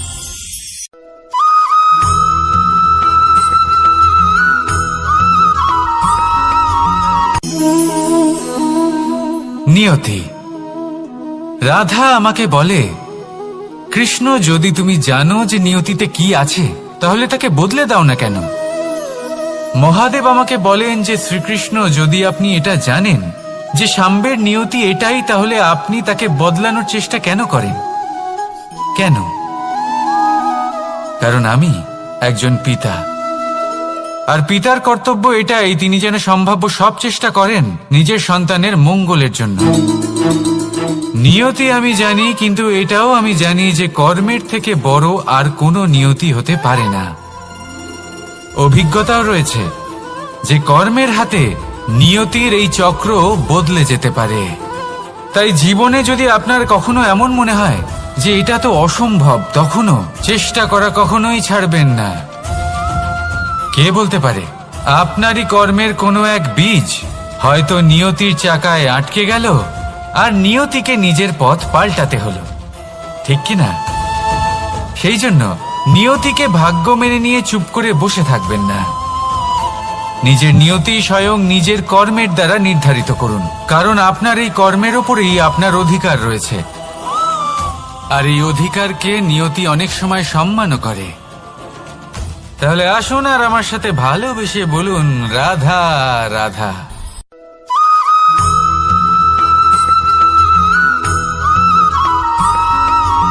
কখনো কখনো আমরা ভাবি যে কোনো ব্যক্তি যিনি ধর্মের পথে চলেছেন, যদি তার দ্বারা কোনো ভুল হয়ে থাকে তাহলে নিয়তি তাকে সেই মুহূর্তেই কঠোর শাস্তি দেন। কিন্তু সেই সব মানুষ যারা সংসারের সব থেকে বড় অধর্মী, বহু নিকৃষ্ট মানের কাজ করেন, তাদের নিয়তি অনেক সুযোগ দেন। তাদের নিয়তি এরকম কঠোর প্রহার করেন না। এই ভাবনা কখনো না কখনো মনে আসেই। ভেবে দেখুন কেন? আসলে জীবনকে বেশিরভাগ মানুষ একভাবেই দেখে থাকেন, বিভিন্ন স্তরে একে দেখা উচিত। এবার আপনি বলুন, এই সংসারে কোনো অধর্মী কখনো প্রেরণার উৎস হতে পারেন? কখনোই নয়। যে মানুষ নিজের আত্মাকে মলিন করে ফেলেছেন, তিনি এই সংসারকে কিভাবে প্রেরণা যোগাবেন? উনি নিজেই বুঝতে পারেন না কোনটা করা উচিত, ধর্ম কোনটা। তাই নিয়তি তাকে একটা সুযোগ দেন, এটা বোঝার সুযোগ দেন যে কোনটা উচিত, কোনটা ধর্ম। সুযোগ দেন নিজের বিবেক জাগিয়ে তোলার, তাকে সুযোগ দেন নিজের অন্তরাত্মার ডাক শোনার। যখন তাতেও কাজ হয় না, তখন নিয়তির কাছে একটাই পথ বাকি থাকে, আর তা হল মহাবিনাশ। মহাবিনাশ হয়তো দেরিতেই আসতে পারে, কিন্তু তা অবশ্যই আসবে। আর যখন মহাবিনাশ আসে, তখন মহাবিনাশের যন্ত্রণা সমগ্র মানব জীবনের যন্ত্রণার থেকে অনেক বেশি হয়। এই কথাটা সবসময় মনে রাখবেন। আর অন্যদিকে যে মানুষ ধর্মের পথে চলছেন, তার দ্বারা যদি কোনো ভুল হয়ে থাকে, তখন নিয়তি তার পরীক্ষা নেন। কিছুক্ষণের জন্য মানুষের মনে হতে পারে নিয়তি তাকে কঠোর শাস্তি দিয়েছেন।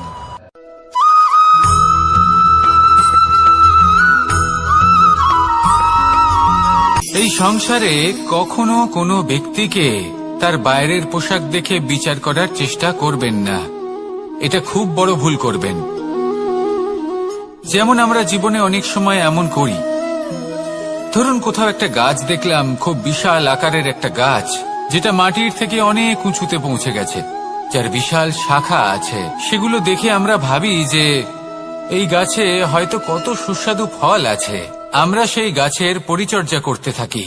আবার অন্যদিকে হলো একটি তৃণ, যেটা মাটি থেকে কিছুটা উঁচুতে পৌঁছেছে, কিন্তু সেই তৃণর নিচে, মাটির নিচে অত্যন্ত সুস্বাদু ফল বা সবজি জন্ম নেয়, যা আমাদের স্বাস্থ্যের পক্ষে অত্যন্ত উপকারী।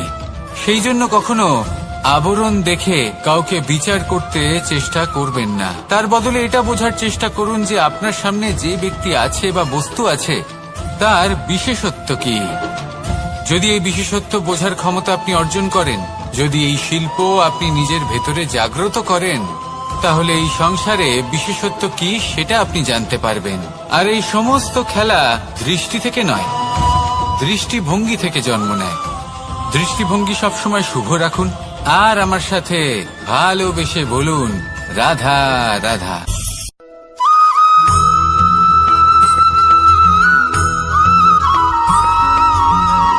পুরুষার্থ। শাস্ত্রে 4 ধরনের পুরুষার্থের কথা বলা হয়েছে। প্রথম হলো ধর্ম। আপনি কি জানেন এই ধর্ম আসলে কি? আপনার কি মনে হয় ধর্ম আসলে কি? কোনো বিশেষ ঈশ্বরকে মানাই কি ধর্ম বলা হয়? নাকি কোনো বিশেষ রীতি পালন করাই হলো ধর্ম? নাকি কোনো বিশেষ সাহিত্যকে সর্বশ্রেষ্ঠ মনে করাই হলো ধর্ম? না, ধর্ম হলো সেটা যাকে ধারণ করা যেতে পারে। আর ধারণ শুধু সেটাই করা যায় যা পবিত্র। পবিত্র শুধু তাকেই বলা হয় যা নিঃস্বার্থ, যার মধ্যে শাসন করার কোনো ইচ্ছে নেই, যা সরলভাবেই প্রবাহমান, জল এবং বায়ুর মতো। যখন কোনো ব্যক্তি ধর্মকে ধারণ করেন এবং সেই ধর্ম সেই ব্যক্তিকে রক্ষা করে, তখন তাকে ধর্ম বলা হয়। ধর্ম যা রক্ষা করে অহংকার থেকে, খারাপ চিন্তার হাত থেকে। সেই জন্য পুরুষার্থ গড়ে তোলার আগে, ধর্ম পালন করার আগে ধর্মের প্রকৃত অর্থ কি সেটা বুঝে নিন। এটা জেনে রাখুন যে সমস্ত ধর্মের আধার, সমস্ত ধর্মের ভিত শুধুমাত্র ভালোবাসা। আসুন আর এই ভালোবাসার সাথেই বলুন, রাধা রাধা।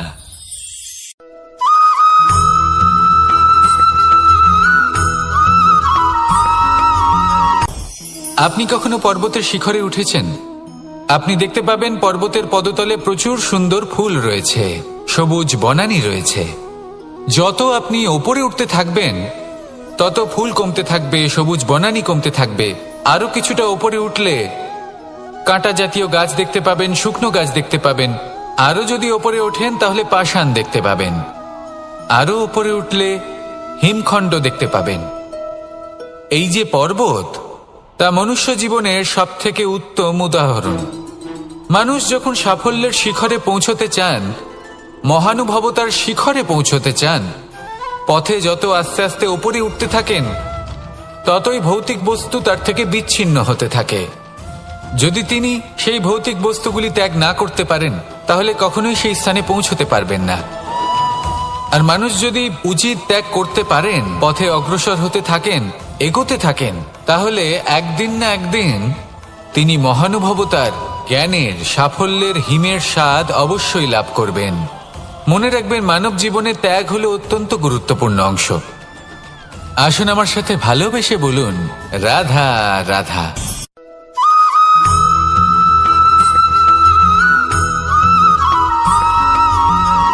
কেউ বলে জীবন খুব ক্ষণস্থায়ী, কেউ বলে জীবন হলো একটা সুন্দর স্বপ্নের মতো, আবার কেউ বলবে জীবন হলো এক কঠোর সত্য। কিন্তু জীবন আসলে কি? জীবন হলো আপনারই প্রতিবিম্ব, একটা দর্পণ। অর্থাৎ আপনি জীবনকে সেইভাবেই পাবেন যেরকম আপনি নিজেকে প্রতিপন্ন করবেন। যদি আপনি দর্পণের দিকে তাকিয়ে হাসেন, তাহলে আপনি সামনে হাসি মুখী দেখতে পাবেন। এবার যদি আপনি গম্ভীর হয়ে থাকেন, তাহলে আপনি একজন রুষ্ট ব্যক্তি দেখতে পাবেন। শেষে সবথেকে বেশি গুরুত্বপূর্ণ হলো আপনার চেষ্টা। আপনাকে সবসময় চেষ্টা করতে হবে যাতে আপনি নিজেকে প্রসন্ন এবং ইতিবাচক মনোভাবে রাখেন। এটা হলো আপনারই উত্তরদায়িত্ব, তাকে পালন করুন। এই মনকে প্রসন্ন রাখুন, এই সংসারকে সুন্দর বলে মনে হবে। আর এই মন প্রসন্ন হয়ে বলবে, রাধা রাধা।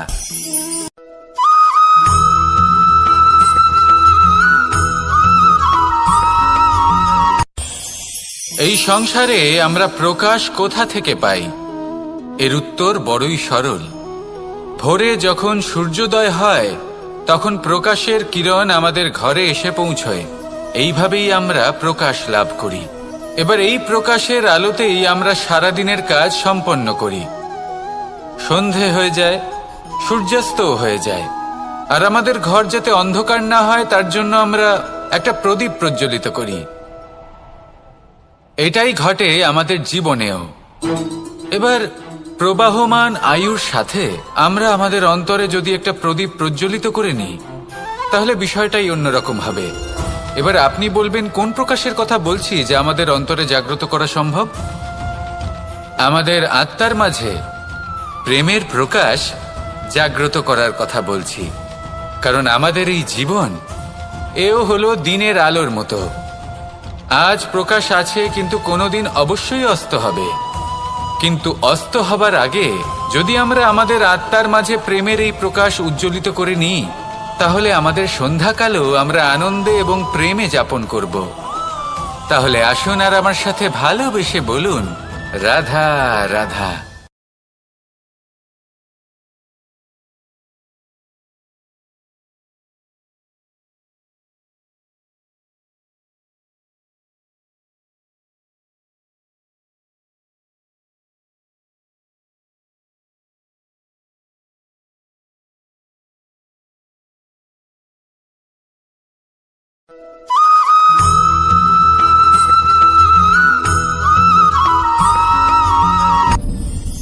আপনি কি কখনো কোনো জলের ধারা দেখেছেন?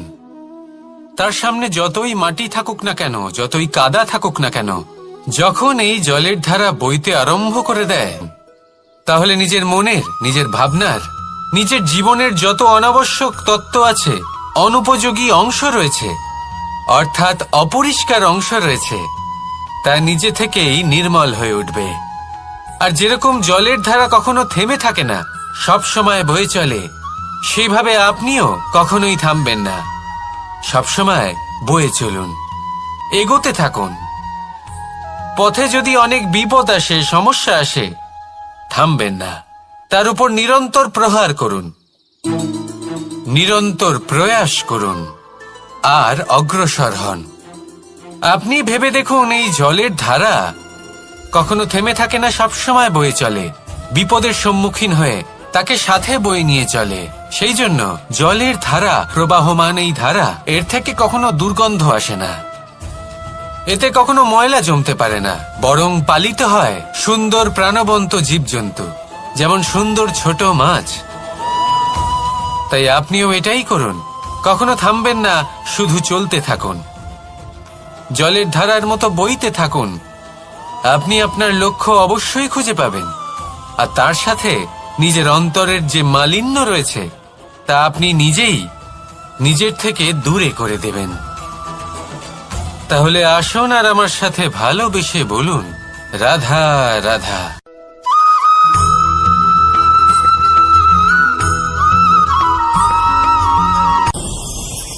ভয়ের সাথে আমরা সবাই পরিচিত, কষ্টও আমরা সবাই পেয়েছি। কখনো কখনো আমরা অসুস্থ হয়ে পড়ি, আর এমন সময় হলে মাতার মমতা, কখনো বাবার স্নেহ, কখনো বন্ধুদের পাশে থাকার অনুভূতি আমাদের রোগ নিরাময়ে সাহায্য করে। কখনো যদি আমরা নিরাশ হয়ে পড়ি, তখন যদি আমাদের কোনো আপনজন আমাদের দুটো ভালো কথা বলে, তখন আমাদের মনোবল বেড়ে যায়। ঠিক তেমন সংসারের এই রঙ্গমঞ্চে যদি আপনি পীড়িত অনুভব করেন,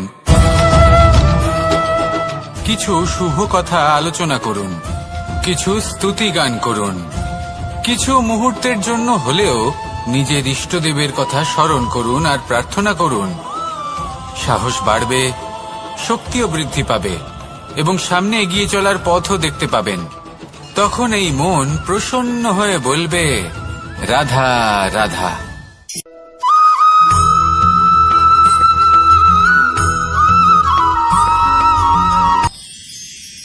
মানুষ তার জীবনে দুই ধরনের পরিস্থিতিকে খুব ভয় পায়। এক, কোনো কারণবশত কারোর সামনে নত হওয়া। দুই, কোনো কারণে নিজের চরিত্র থেকে, নিজের মূল্যবোধ থেকে বিচ্যুত হওয়া। এবার কেন হয় এরকম যে কথায় কথায় কারোর সামনে নত হতে হয়? কেন বারংবার নিজের চরিত্র থেকে চ্যুত হতে হয়? এরকম কেন হয়? এটা তখনই হয় যখন আমাদের শিক্ষা এবং মূল্যবোধের অভাব থাকে। যদি মানুষের মধ্যে প্রকৃত শিক্ষা থাকে, তাহলে এই সংসারে কোনো সময় এবং কারোর সামনেই নত হওয়ার কোনো প্রয়োজন নেই। যদি মানুষের মধ্যে মূল্যবোধ থাকে, তাহলে তাকে নিজের মূল্যবোধ বা চরিত্র থেকে বিচ্যুত হতে হয় না, তা সে যাই হয়ে যাক না কেন। কোনো বালককে যদি জন্ম থেকেই সুশিক্ষার অধিকারী করা হয়, শিক্ষিত করা হয়, মূল্যবোধের অধিকারী করা হয়, তবে সে এই সংসারে এমন কর্ম করবে যাতে সে নিজেকে, নিজের পরিবারকে, সমগ্র সমাজকে গর্বিত করতে পারে। শিক্ষা লাভ করুন, মূল্যবোধ লাভ করুন এবং আমার সাথে ভালোবেসে বলুন, রাধা রাধা।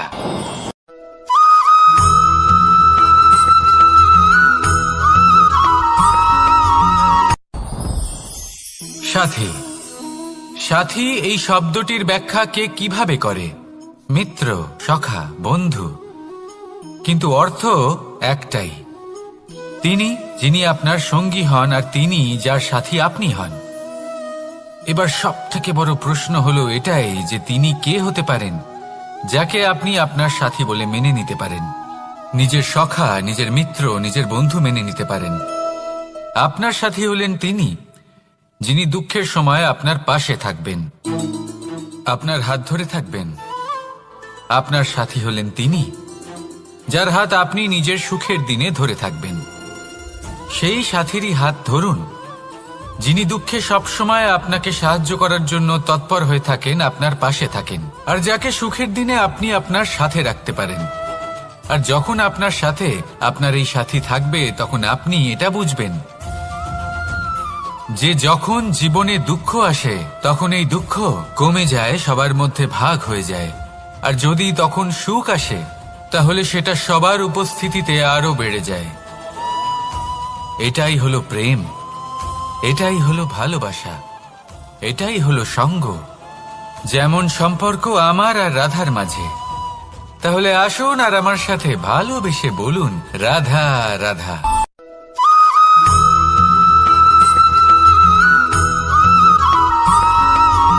কখনো কখনো আমরা ভাবি যে কোনো ব্যক্তি যিনি ধর্মের পথে চলেছেন, যদি তার দ্বারা কোনো ভুল হয়ে থাকে, তাহলে নিয়তি তাকে সেই মুহূর্তেই কঠোর শাস্তি দেন। কিন্তু সেই সব মানুষ যারা সংসারের সব থেকে বড় অধর্মী, বহু নিকৃষ্ট মানের কাজ করেন, তাদের নিয়তি অনেক সুযোগ দেন। তাদের নিয়তি এরকম কঠোর প্রহার করেন না। এই ভাবনা কখনো না কখনো মনে আসেই। ভেবে দেখুন কেন? আসলে জীবনকে বেশিরভাগ মানুষ একভাবেই দেখে থাকেন, বিভিন্ন স্তরে একে দেখা উচিত। এবার আপনি বলুন, এই সংসারে কোনো অধর্মী কখনো প্রেরণার উৎস হতে পারেন? কখনোই নয়। যে মানুষ নিজের আত্মাকে মলিন করে ফেলেছেন, তিনি এই সংসারকে কিভাবে প্রেরণা যোগাবেন? উনি নিজেই বুঝতে পারেন না কোনটা করা উচিত, ধর্ম কোনটা। তাই নিয়তি তাকে একটা সুযোগ দেন, এটা বোঝার সুযোগ দেন যে কোনটা উচিত, কোনটা ধর্ম। সুযোগ দেন নিজের বিবেক জাগিয়ে তোলার, তাকে সুযোগ দেন নিজের অন্তরাত্মার ডাক শোনার। যখন তাতেও কাজ হয় না, তখন নিয়তির কাছে একটাই পথ বাকি থাকে, আর তা হল মহাবিনাশ। মহাবিনাশ হয়তো দেরিতেই আসতে পারে, কিন্তু তা অবশ্যই আসবে। আর যখন মহাবিনাশ আসে তখন মহাবিনাশের যন্ত্রণা সমগ্র মানব জীবনের যন্ত্রণার থেকে অনেক বেশি হয়। এই কথাটা সবসময় মনে রাখবেন। আর অন্যদিকে যে মানুষ ধর্মের পথে চলছেন তার দ্বারা যদি কোনো ভুল হয়ে থাকে তখন নিয়তি তার পরীক্ষা নেন। কিছুক্ষণের জন্য মানুষের মনে হতে পারে নিয়তি তাকে কঠোর শাস্তি দিয়েছেন,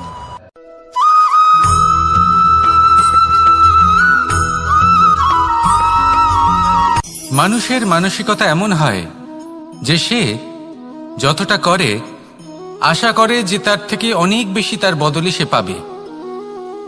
দেখুন, সবকিছুই আপনার ভাবনা চিন্তার উপর নির্ভর করছে। আপনি যদি ফলের বিষয়ে ভেবে কর্ম করতে থাকেন তাহলে সেটা অনুচিত। জীবনের আসল আনন্দ হলো নিজের কর্ম করতে থাকা, ফলের চিন্তা করা উচিত নয়। যদি আপনি এরকম ভাবেন যে আমি এতটা করছি, আমার এতটা পাওয়া উচিত, সেই ভাবনা অনুচিত। যদি আপনি সেবার মানসিকতা নিয়ে কর্ম করতে থাকেন, কর্মচক্রে প্রবাহিত হন, যদি আপনি এমন ভাবনা রাখেন যে আমি এতটা পাচ্ছি তাই এর থেকে অনেক বেশি আমি কর্ম করব, তাহলে নিশ্চিতরূপে আপনি যতটা করছেন তার থেকে অনেক বেশি আপনি পাবেন, আপনার আশার থেকে অনেক বেশি আপনি পাবেন। শুধু জীবনে অনেক বেশি কাজ করতে থাকুন, ফলের চিন্তা করবেন না। আর মনে রাখবেন, এই ভাবনাই সব থেকে বড় বীজ। কর্মের উপর বিশ্বাস রাখুন, জীবনে যা যা আপনি চান সবই সুখময় হবে। আসুন আর আমার সাথে ভালোবেসে বলুন, রাধা রাধা।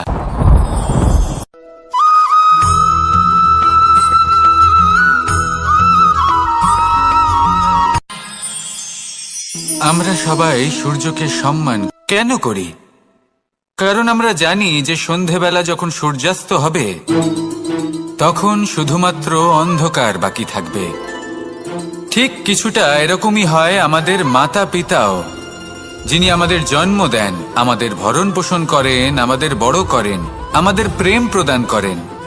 কখনো কখনো তাদের মুখ থেকে কটু কথা নিঃসৃত হয়, আমাদের দুঃখ হয়, কিন্তু তখন আমাদের এটা বোঝা উচিত এগুলি নিঃসৃত হচ্ছে আমাদেরই মঙ্গলের জন্য। যেমন সূর্যদেব, উনিও উত্তাপ দিয়ে থাকেন আমাদেরই মঙ্গলের জন্য, যাতে ফসল পাকতে পারে, যাতে জল বাষ্প হয়ে মেঘ হতে পারে, বৃষ্টি হতে পারে, আর এই সংসারে নিরন্তর জলের প্রবাহ থাকে। আমাদের মাতা পিতা, তাদের কঠোর আচরণ, তাদের কঠোর অনুশাসনের পেছনে লুকিয়ে থাকে ওনাদের ভালোবাসা। আমাদের তা বুঝতে হবে, সসম্মানে ওনাদের গ্রহণ করতে হবে। কারণ ঠিক সূর্যাস্তের পরে যেমন চতুর্দিক অন্ধকারচ্ছন্ন হয়ে যায়, তেমনি আমাদের জীবন থেকে যখন আমাদের মাতা পিতা চলে যায় তখন আমাদের জীবনেও শুধু এবং শুধুমাত্র অন্ধকারই ছেয়ে থাকে। সেই জন্য নিজের মাতা পিতাকে সম্মান করুন, ওনাদের ভালোবাসা প্রদান করুন। এই মন আর এই জীবন প্রসন্ন হয়ে বলবে, রাধা রাধা।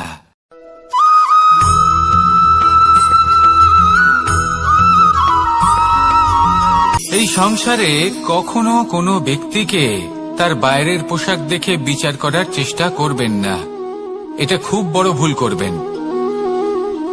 যেমন আমরা জীবনে অনেক সময় এমন করি, ধরুন কোথাও একটা গাছ দেখলাম, খুব বিশাল আকারের একটা গাছ, যেটা মাটির থেকে অনেক উঁচুতে পৌঁছে গেছে, যার বিশাল শাখা আছে। সেগুলো দেখে আমরা ভাবি যে এই গাছে হয়তো কত সুস্বাদু ফল আছে, আমরা সেই গাছের পরিচর্যা করতে থাকি। আবার অন্যদিকে হলো একটি তৃণ, যেটা মাটি থেকে কিছুটা উঁচুতে পৌঁছেছে, কিন্তু সেই তৃণর নিচে, মাটির নিচে অত্যন্ত সুস্বাদু ফল বা সবজি জন্ম নেয়, যা আমাদের স্বাস্থ্যের পক্ষে অত্যন্ত উপকারী। সেই জন্য কখনো আবরণ দেখে কাউকে বিচার করতে চেষ্টা করবেন না, তার বদলে এটা বোঝার চেষ্টা করুন যে আপনার সামনে যে ব্যক্তি আছে বা বস্তু আছে তার বিশেষত্ব কি। যদি এই বিশেষত্ব বোঝার ক্ষমতা আপনি অর্জন করেন, যদি এই শিল্প আপনি নিজের ভেতরে জাগ্রত করেন, তাহলে এই সংসারে বিশেষত্ব কি সেটা আপনি জানতে পারবেন।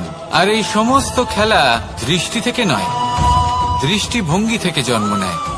দৃষ্টিভঙ্গি সবসময় শুভ রাখুন আর আমার সাথে ভালোবেসে বলুন, রাধা রাধা।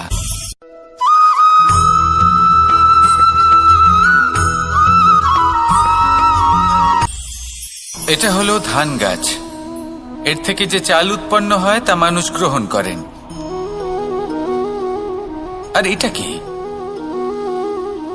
এ হলো জংলি ঘাস। একবার ভেবে দেখুন, যদি এই জংলি ঘাস ধান গাছের আশেপাশে থাকে তাহলে কি হবে? ধান উৎপন্ন হতে পারবে? তা উৎকৃষ্ট হতে পারবে? আমরা কি তা গ্রহণ করতে পারবো? কখনোই নয়। এই জংলি ঘাস ধানকে নষ্ট করে দেবে, কিন্তু নিজে জীবিত থাকবে। এটাই হলো আজকের শিক্ষা। এই সংসারে যদি আপনি নীতির পথে চলতে চান, উচিত কর্ম করতে চান, সংসারকে সেবা করতে চান, তাহলে জংলি ঘাসের মতো ব্যক্তিদের থেকে সবসময় দূরে থাকতে হবে। সেই ব্যক্তি যারা দুর্নীতি এবং মিথ্যা দ্বারা পরিপূর্ণ, যাদের ব্যবহার অশুভ, যাদের অনেক অশুভ গুণ রয়েছে, তারা সঠিক নয়। সেই সকল ব্যক্তি যাদের চরিত্র অত্যন্ত দুষ্ট হয়, তারা হয় শুভ চরিত্রের ব্যক্তিকে একদম নষ্ট করে দেয়, নয় নিজের মতো বানিয়ে তোলে। তাই যদি আপনি নীতির পথে চলতে চান, এই সংসারের জন্য শুভ কর্ম করতে চান, তাহলে সেই সঙ্গ লাভ করুন যে সঙ্গ জ্ঞানে পরিপূর্ণ, যাদের মধ্যে অনেক গুণ আছে, যাদের থেকে প্রতিদিন কিছু শিখতে পারবেন। এমন ব্যক্তির সাথে জীবন অতিবাহিত করুন। দুরাচারীদের থেকে দূরে থাকুন। তবেই এই মন প্রসন্ন হয়ে বলবে, রাধা রাধা।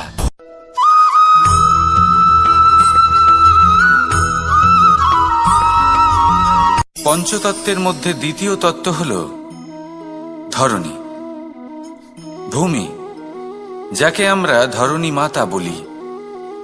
এই ধরণী ধৈর্য ধারণ করে, আর এর ওপরেই আমাদের সমগ্র সংসার নির্ভরশীল। কারণ এই ভূমি সহ্য ক্ষমতা রাখে। এর সহ্য ক্ষমতা হল অপরিসীম। সন্তান যতই আঘাত প্রদান করুক না কেন, প্রেম পূর্বক সহ্য করে, আর তার বদলে অমূল্য রত্ন প্রদান করে। সন্তান যদি হাল চালায়, তাহলে তার বদলে তাকে অন্ন প্রদান করে। এটাই হলো ধরণী। এবার এর থেকে আমরা কি শিক্ষা পেতে পারি? এটাই যে কারোর জন্য কিছু করা বা কাউকে কিছু দেওয়া মনে কোনো কামনা ছাড়াই। আর এই কথাটা বুঝে যান, যদি কারোর জন্য কামনা না রেখে বা কোনো পাওয়ার আশা না রেখে কারোর জন্য কিছু করেন বা কারোকে কিছু দেন, যদি এটা আপনি শিখতে পারেন, তবে আপনি ভালোবাসতে শিখে গেছেন। আর সেই জন্যই এই ধরিত্রীকে মাতা বলা হয়। কারণ মাতা শুধু উনি নন যিনি গর্ভে সন্তানকে ধারণ করেন, মাতা তো উনিও যিনি জীবন বাঁচতে শেখান, যিনি জীবন বাঁচার উদাহরণ প্রদান করেন। তাহলে ধরণীর থেকে এই নিঃস্বার্থ ভাব শিখুন, নিঃস্বার্থ ভালোবাসা শিখুন, আর এই ভালোবাসার সাথেই বলুন, রাধা রাধা।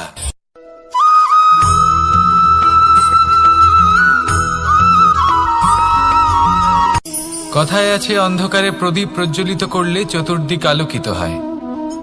কিন্তু যদি এই প্রদীপ আমি সূর্যের আলোর সম্মুখে সকালবেলায় প্রজ্বলিত করে রেখে দিই, তাহলে কি হবে? আপনি বলবেন যে এটা করে তো কোনো লাভই হলো না। সূর্যের প্রকাশের সামনে এই প্রদীপ আসলে কিছুই নয়। এবার এই চিন্তা ভাবনা প্রত্যেক দিন করতে হবে, আর একটা অমূল্য শিক্ষা পেতে হবে। মনে করুন যে আপনি মহাপুরুষের সামনে বসে আছেন, কোনো মহাজ্ঞানীর সামনে। তাহলে সেই ব্যক্তির সামনে নিজের জ্ঞানের প্রদীপ প্রজ্বলিত করবেন না, নীরব থাকুন, আর সেই ব্যক্তির সূর্যের প্রকাশের মতো জ্ঞান প্রাপ্ত করুন। যতটা পারবেন জ্ঞান লাভ করুন। যদি এমন কোনো সময়, এমন কোনো স্থানে আপনি আছেন যেখানে চতুর্দিক অন্ধকার, কারোর কাছেই জ্ঞান নেই, সেখানে নিজের জ্ঞানের প্রদীপ প্রজ্বলিত করুন। এমন করলে দুদিক থেকেই আপনার লাভ হবে। আপনার জ্ঞান প্রাপ্তিও হবে, আর জ্ঞানের সঠিক প্রয়োগও করতে পারবেন। আর এই মন প্রসন্ন হয়ে বলবে, রাধা রাধা।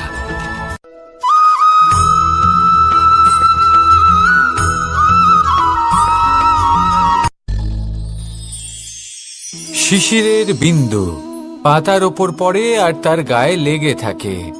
পাতা তাকে শুষে নিতে পারে না, আর শেষ পর্যন্ত সে ঝরে পড়ে যায়। অন্যদিকে রয়েছে মেঘ এবং চাতক। এদের মধ্যে অনেক দূরত্ব থাকে। মেঘ থাকে আকাশে আর চাতক থাকে ধরিত্রীতে। কিন্তু যখন এই মেঘ থেকে বৃষ্টি ঝরে পড়ে, এই চাতক কিন্তু সেই জলই পান করে, নয়তো সে তৃষ্ণার্ত থেকে যায়। এবার অন্যদিকে দেখলাম শিশির বিন্দু আর পাতার এই সম্পর্ক।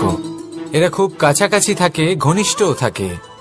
অন্যদিকে রয়েছে মেঘ এবং চাতকের সম্পর্ক, যাদের মধ্যে অনেক দূরত্ব থাকা সত্ত্বেও তারা খুব ঘনিষ্ঠ, তাই না? এই সারমর্ম খুব সরল। এই নৈকট্য, এই দূরত্ব, তা আপনার সম্পর্কে প্রভাব কিছুতেই ফেলতে পারে না। এই নৈকট্য, এই দূরত্ব, এইসব হলো শুধুমাত্র মনের ব্যাপার। কখনো আপনি অনুভব করেছেন আপনি কারোর থেকে অনেক অনেক দূরে আছেন, অনেক দূরে আছেন, তাও সেই ব্যক্তির প্রতি আপনি টান অনুভব করেন।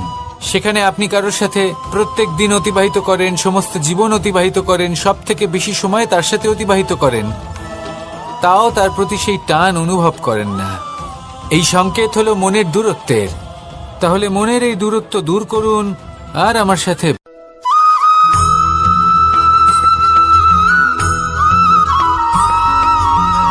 এই সংসারে কোনো বস্তু হোক বা ব্যক্তি হোক, তার একার গুরুত্ব কিন্তু খুব বেশি নয়। একটা উদাহরণ হিসেবে বৃষ্টির ফোঁটাকে ভেবে দেখুন।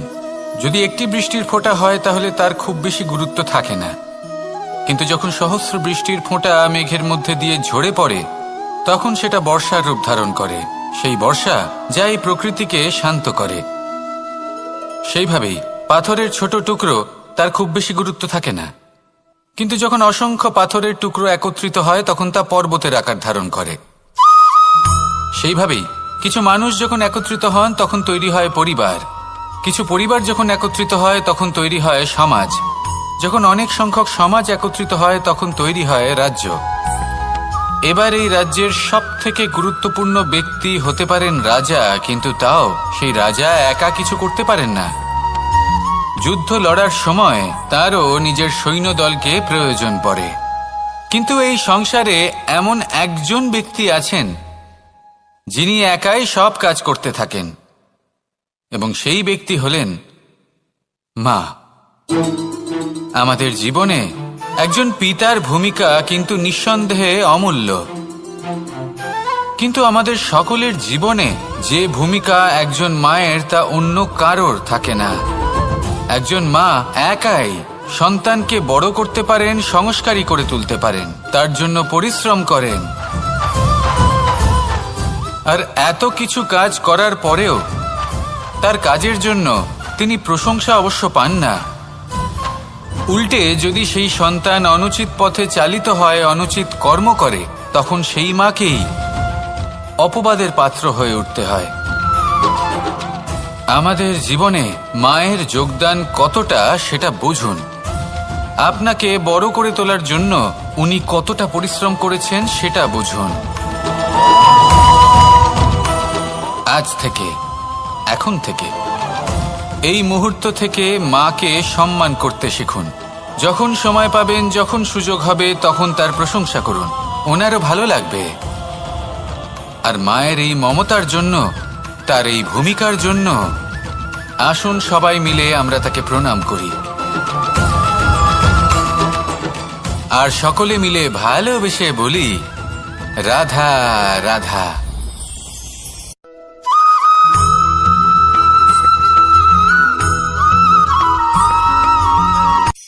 এই সংসারে সাফল্য লাভ করার জন্য জ্ঞানের প্রয়োজন হয়, পরিশ্রমের প্রয়োজন হয়, দৃঢ় নিষ্ঠার প্রয়োজন হয়, নিরন্তর চেষ্টা করা প্রয়োজনীয়।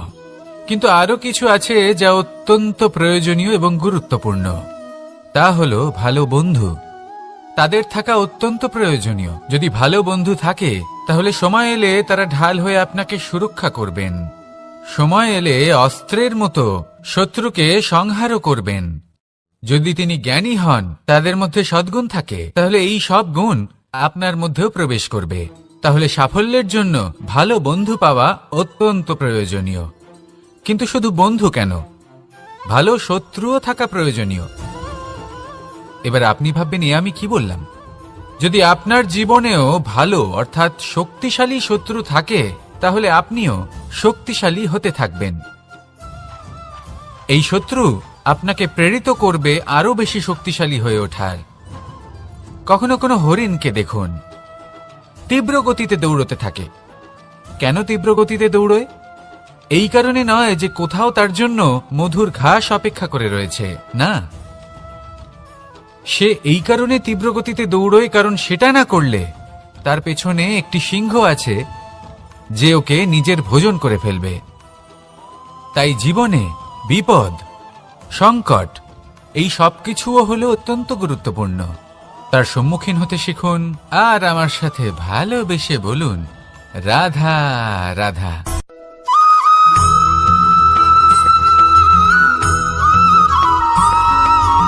মানুষ জন্মগ্রহণ করে, তার সাথে ভয়েরও জন্ম হয়। ছোটবেলা থেকেই আমাদের মনে কোনো না কোনো প্রকারের ভয় থেকেই যায়। কেউ এই বিষয়ে ভয় পায় যে তার কোনো বস্তু তার থেকে দূরে চলে যাবে। কেউ এই বিষয়ে ভয় পায় যে আমি নিজেকে হারিয়ে ফেলব। কেউ এই ভেবে ভয় পায় যে আমার প্রিয়জনেরা তারা যেন আমার থেকে দূরে না চলে যায়। কেউ এই ভেবে ভয় পায় যে আমরা যেন পথ না হারিয়ে ফেলি, আদি ইত্যাদি। কিন্তু সত্যি কথা বলতে, ভেবে দেখুন এই ভয় বাস্তবে কি?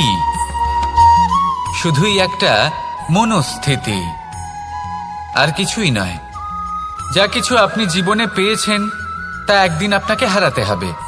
এই জীবন হলো আপনারই, কিন্তু তাও একদিন সমাপ্ত হবে। তাই ভয় পেয়ে কি লাভ?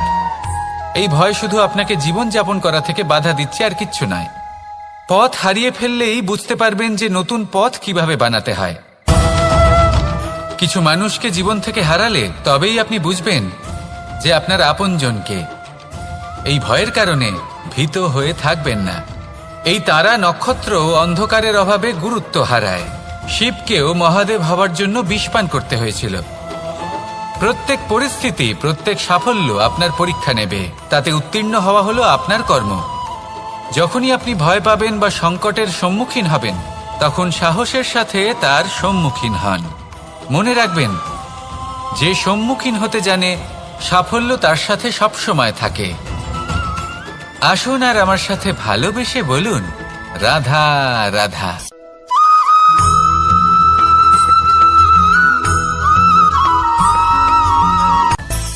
মানুষের মধ্যে একটা বিচিত্র প্রবৃত্তি থাকে।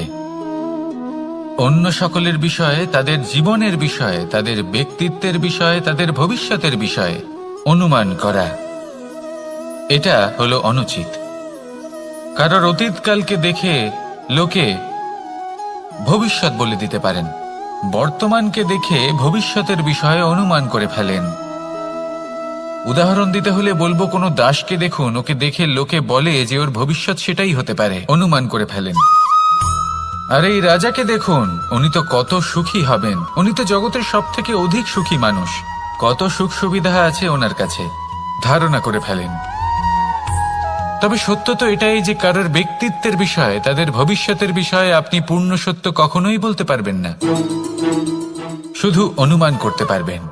আর এই অনুমান করে সত্যি কোনো লাভ হয় না, কারণ এই কাল সেটা হলো অত্যন্ত শক্তিশালী। কালো থেকে কালোতর কয়লাকেও হিরেতে পরিণত করতে পারে।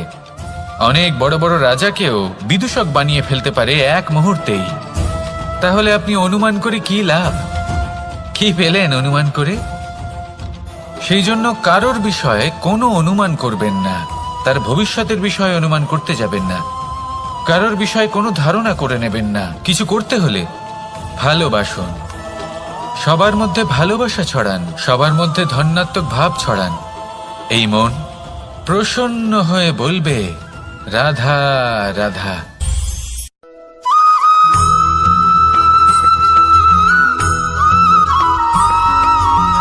এই সংসারে সব থেকে বেশি কোমল বস্তু হলো রেশম। এই রেশম এতটাই কোমল হয় যে এর পুরো একটা থান শুধুমাত্র একটা হাতে ধরা সম্ভব। কখনো ভেবে দেখেছেন এই রেশম কিভাবে হয়? একটি কীট তার লালার দ্বারা উৎপন্ন হয়।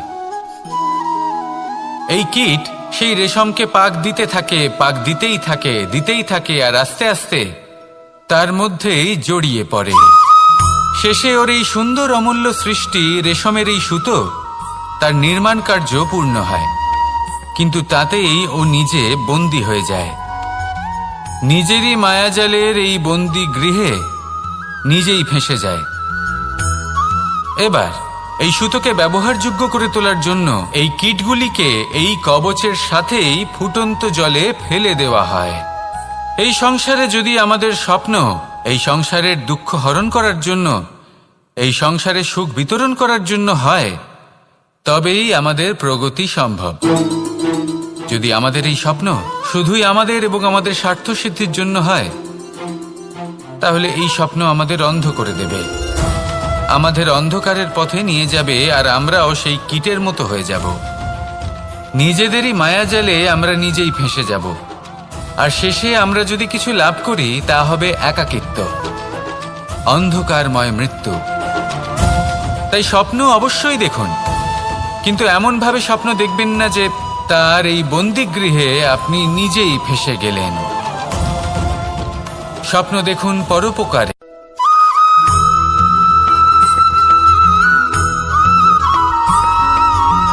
এই সংসারে প্রত্যেক মানুষ এটাই চান যে তিনি যেন ধনবান হন, আর্থিক অবস্থা তার ভালো থাকে, ওনার বাড়িতে লক্ষ্মীর আগমন হয়। কিন্তু সেটা হবে কি করে, সেটাই হলো প্রশ্ন। কেউ বলেন যে যদি পরিশ্রম করো তাহলে ধন অর্জন সম্ভব, কেউ বলেন যে যদি বিদ্যা লাভ হয় তবেই ধন অর্জন সম্ভব, কেউ বলেন যে যদি বলশালী হও তবেই সম্পন্ন থাকবে। ভালো কথা, যদি তাই হয়ে থাকে, তবে দিনমজুর সারা দিন পরিশ্রম করেন, তিনি কেন ধনী হন না? অনেকজন বিদ্বান মানুষ আছেন এই সংসারে, তারা কেন ধনবান হন না? অনেক সংখ্যক বলশালী ব্যক্তি আছেন, তাদের কাছে ধন নেই কেন? তাদের কেন ধনের অভাব হয়? আবার এমনও কিছু মানুষ আছেন যারা পরিশ্রম করেন, তারা দিনমজুর, কিন্তু তারা ধন অর্জন করতে পারেন। কিছু বিদ্বান ব্যক্তি আছেন যাদের কাছে অধিক মাত্রায় ধন রয়েছে, কয়েকজন বলশালী ব্যক্তি রয়েছেন যাদের কাছে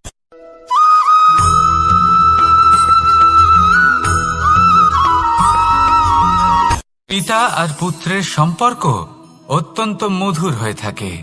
পিতা স্বপ্ন দেখেন, তাকে পূর্ণ করার সকল সম্ভাব্য চেষ্টা করেন, কিন্তু তাও অনেক সময় ওনার স্বপ্ন অপূর্ণ থেকে যায়। তখন পিতা ভাবেন যে স্বপ্ন উনি পূর্ণ করতে পারেননি, ওনার সন্তান তা অবশ্যই পূরণ করবে। যে স্থানে উনি কখনো পৌঁছতে পারেননি, সেই স্থানে ওনার পুত্র অবশ্যই পৌঁছবে। পিতা নিজের সন্তানের ভবিষ্যৎ নিয়ে সেই স্বপ্ন দেখেন, আর যখন সেই সন্তান সামনে এগোতে থাকে তখন তার দুঃখ হয় না, বরং গর্ব হয়। ওনার ভালো লাগে এটা দেখে যে ওনার সন্তান অনেক উন্নতি করছে। কিন্তু যখন সন্তান নিজের অভিভাবকের শক্তি দেখে, তার যশ দেখে হিংসা করতে থাকে, সমস্যা সেইখানেই শুরু হয়। সেই জন্য সকল সন্তানকে এটা মনে রাখতে হবে, দেখুন, পুত্র হবার সুবাদে, এক সন্তান হবার সুবাদে এটা হলো আপনার অধিকার যে আপনি আপনার পিতার থেকে বেশি উন্নতি করবেন। আপনার পিতাও এটাই চান, কিন্তু সুস্থভাবে এটা করুন। একটা রেখা টেনে নিন যাতে আপনি তাতে এগোতে পারেন আর আপনার পিতার তাতে গর্ববোধ হয়, আর সেই বিষয়ে দুঃখ না হয় যে আমার সন্তান আমাকেই ছোট করার চেষ্টা করছে। ইতিহাস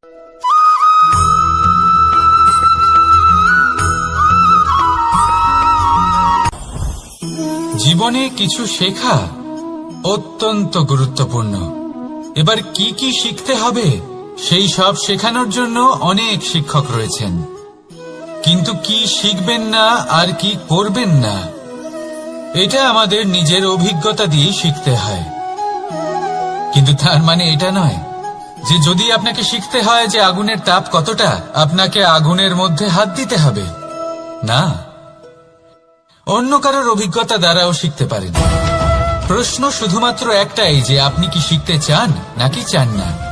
যদি আপনি এটাই ভাবেন যে আমি শুধুই নিজের অভিজ্ঞতা দ্বারাই শিখতে চাই, তাহলে জীবনকাল ছোট মনে হবে, অনেক কিছুই শিখতে পারবেন না। তাই নিজের সাথে সাথে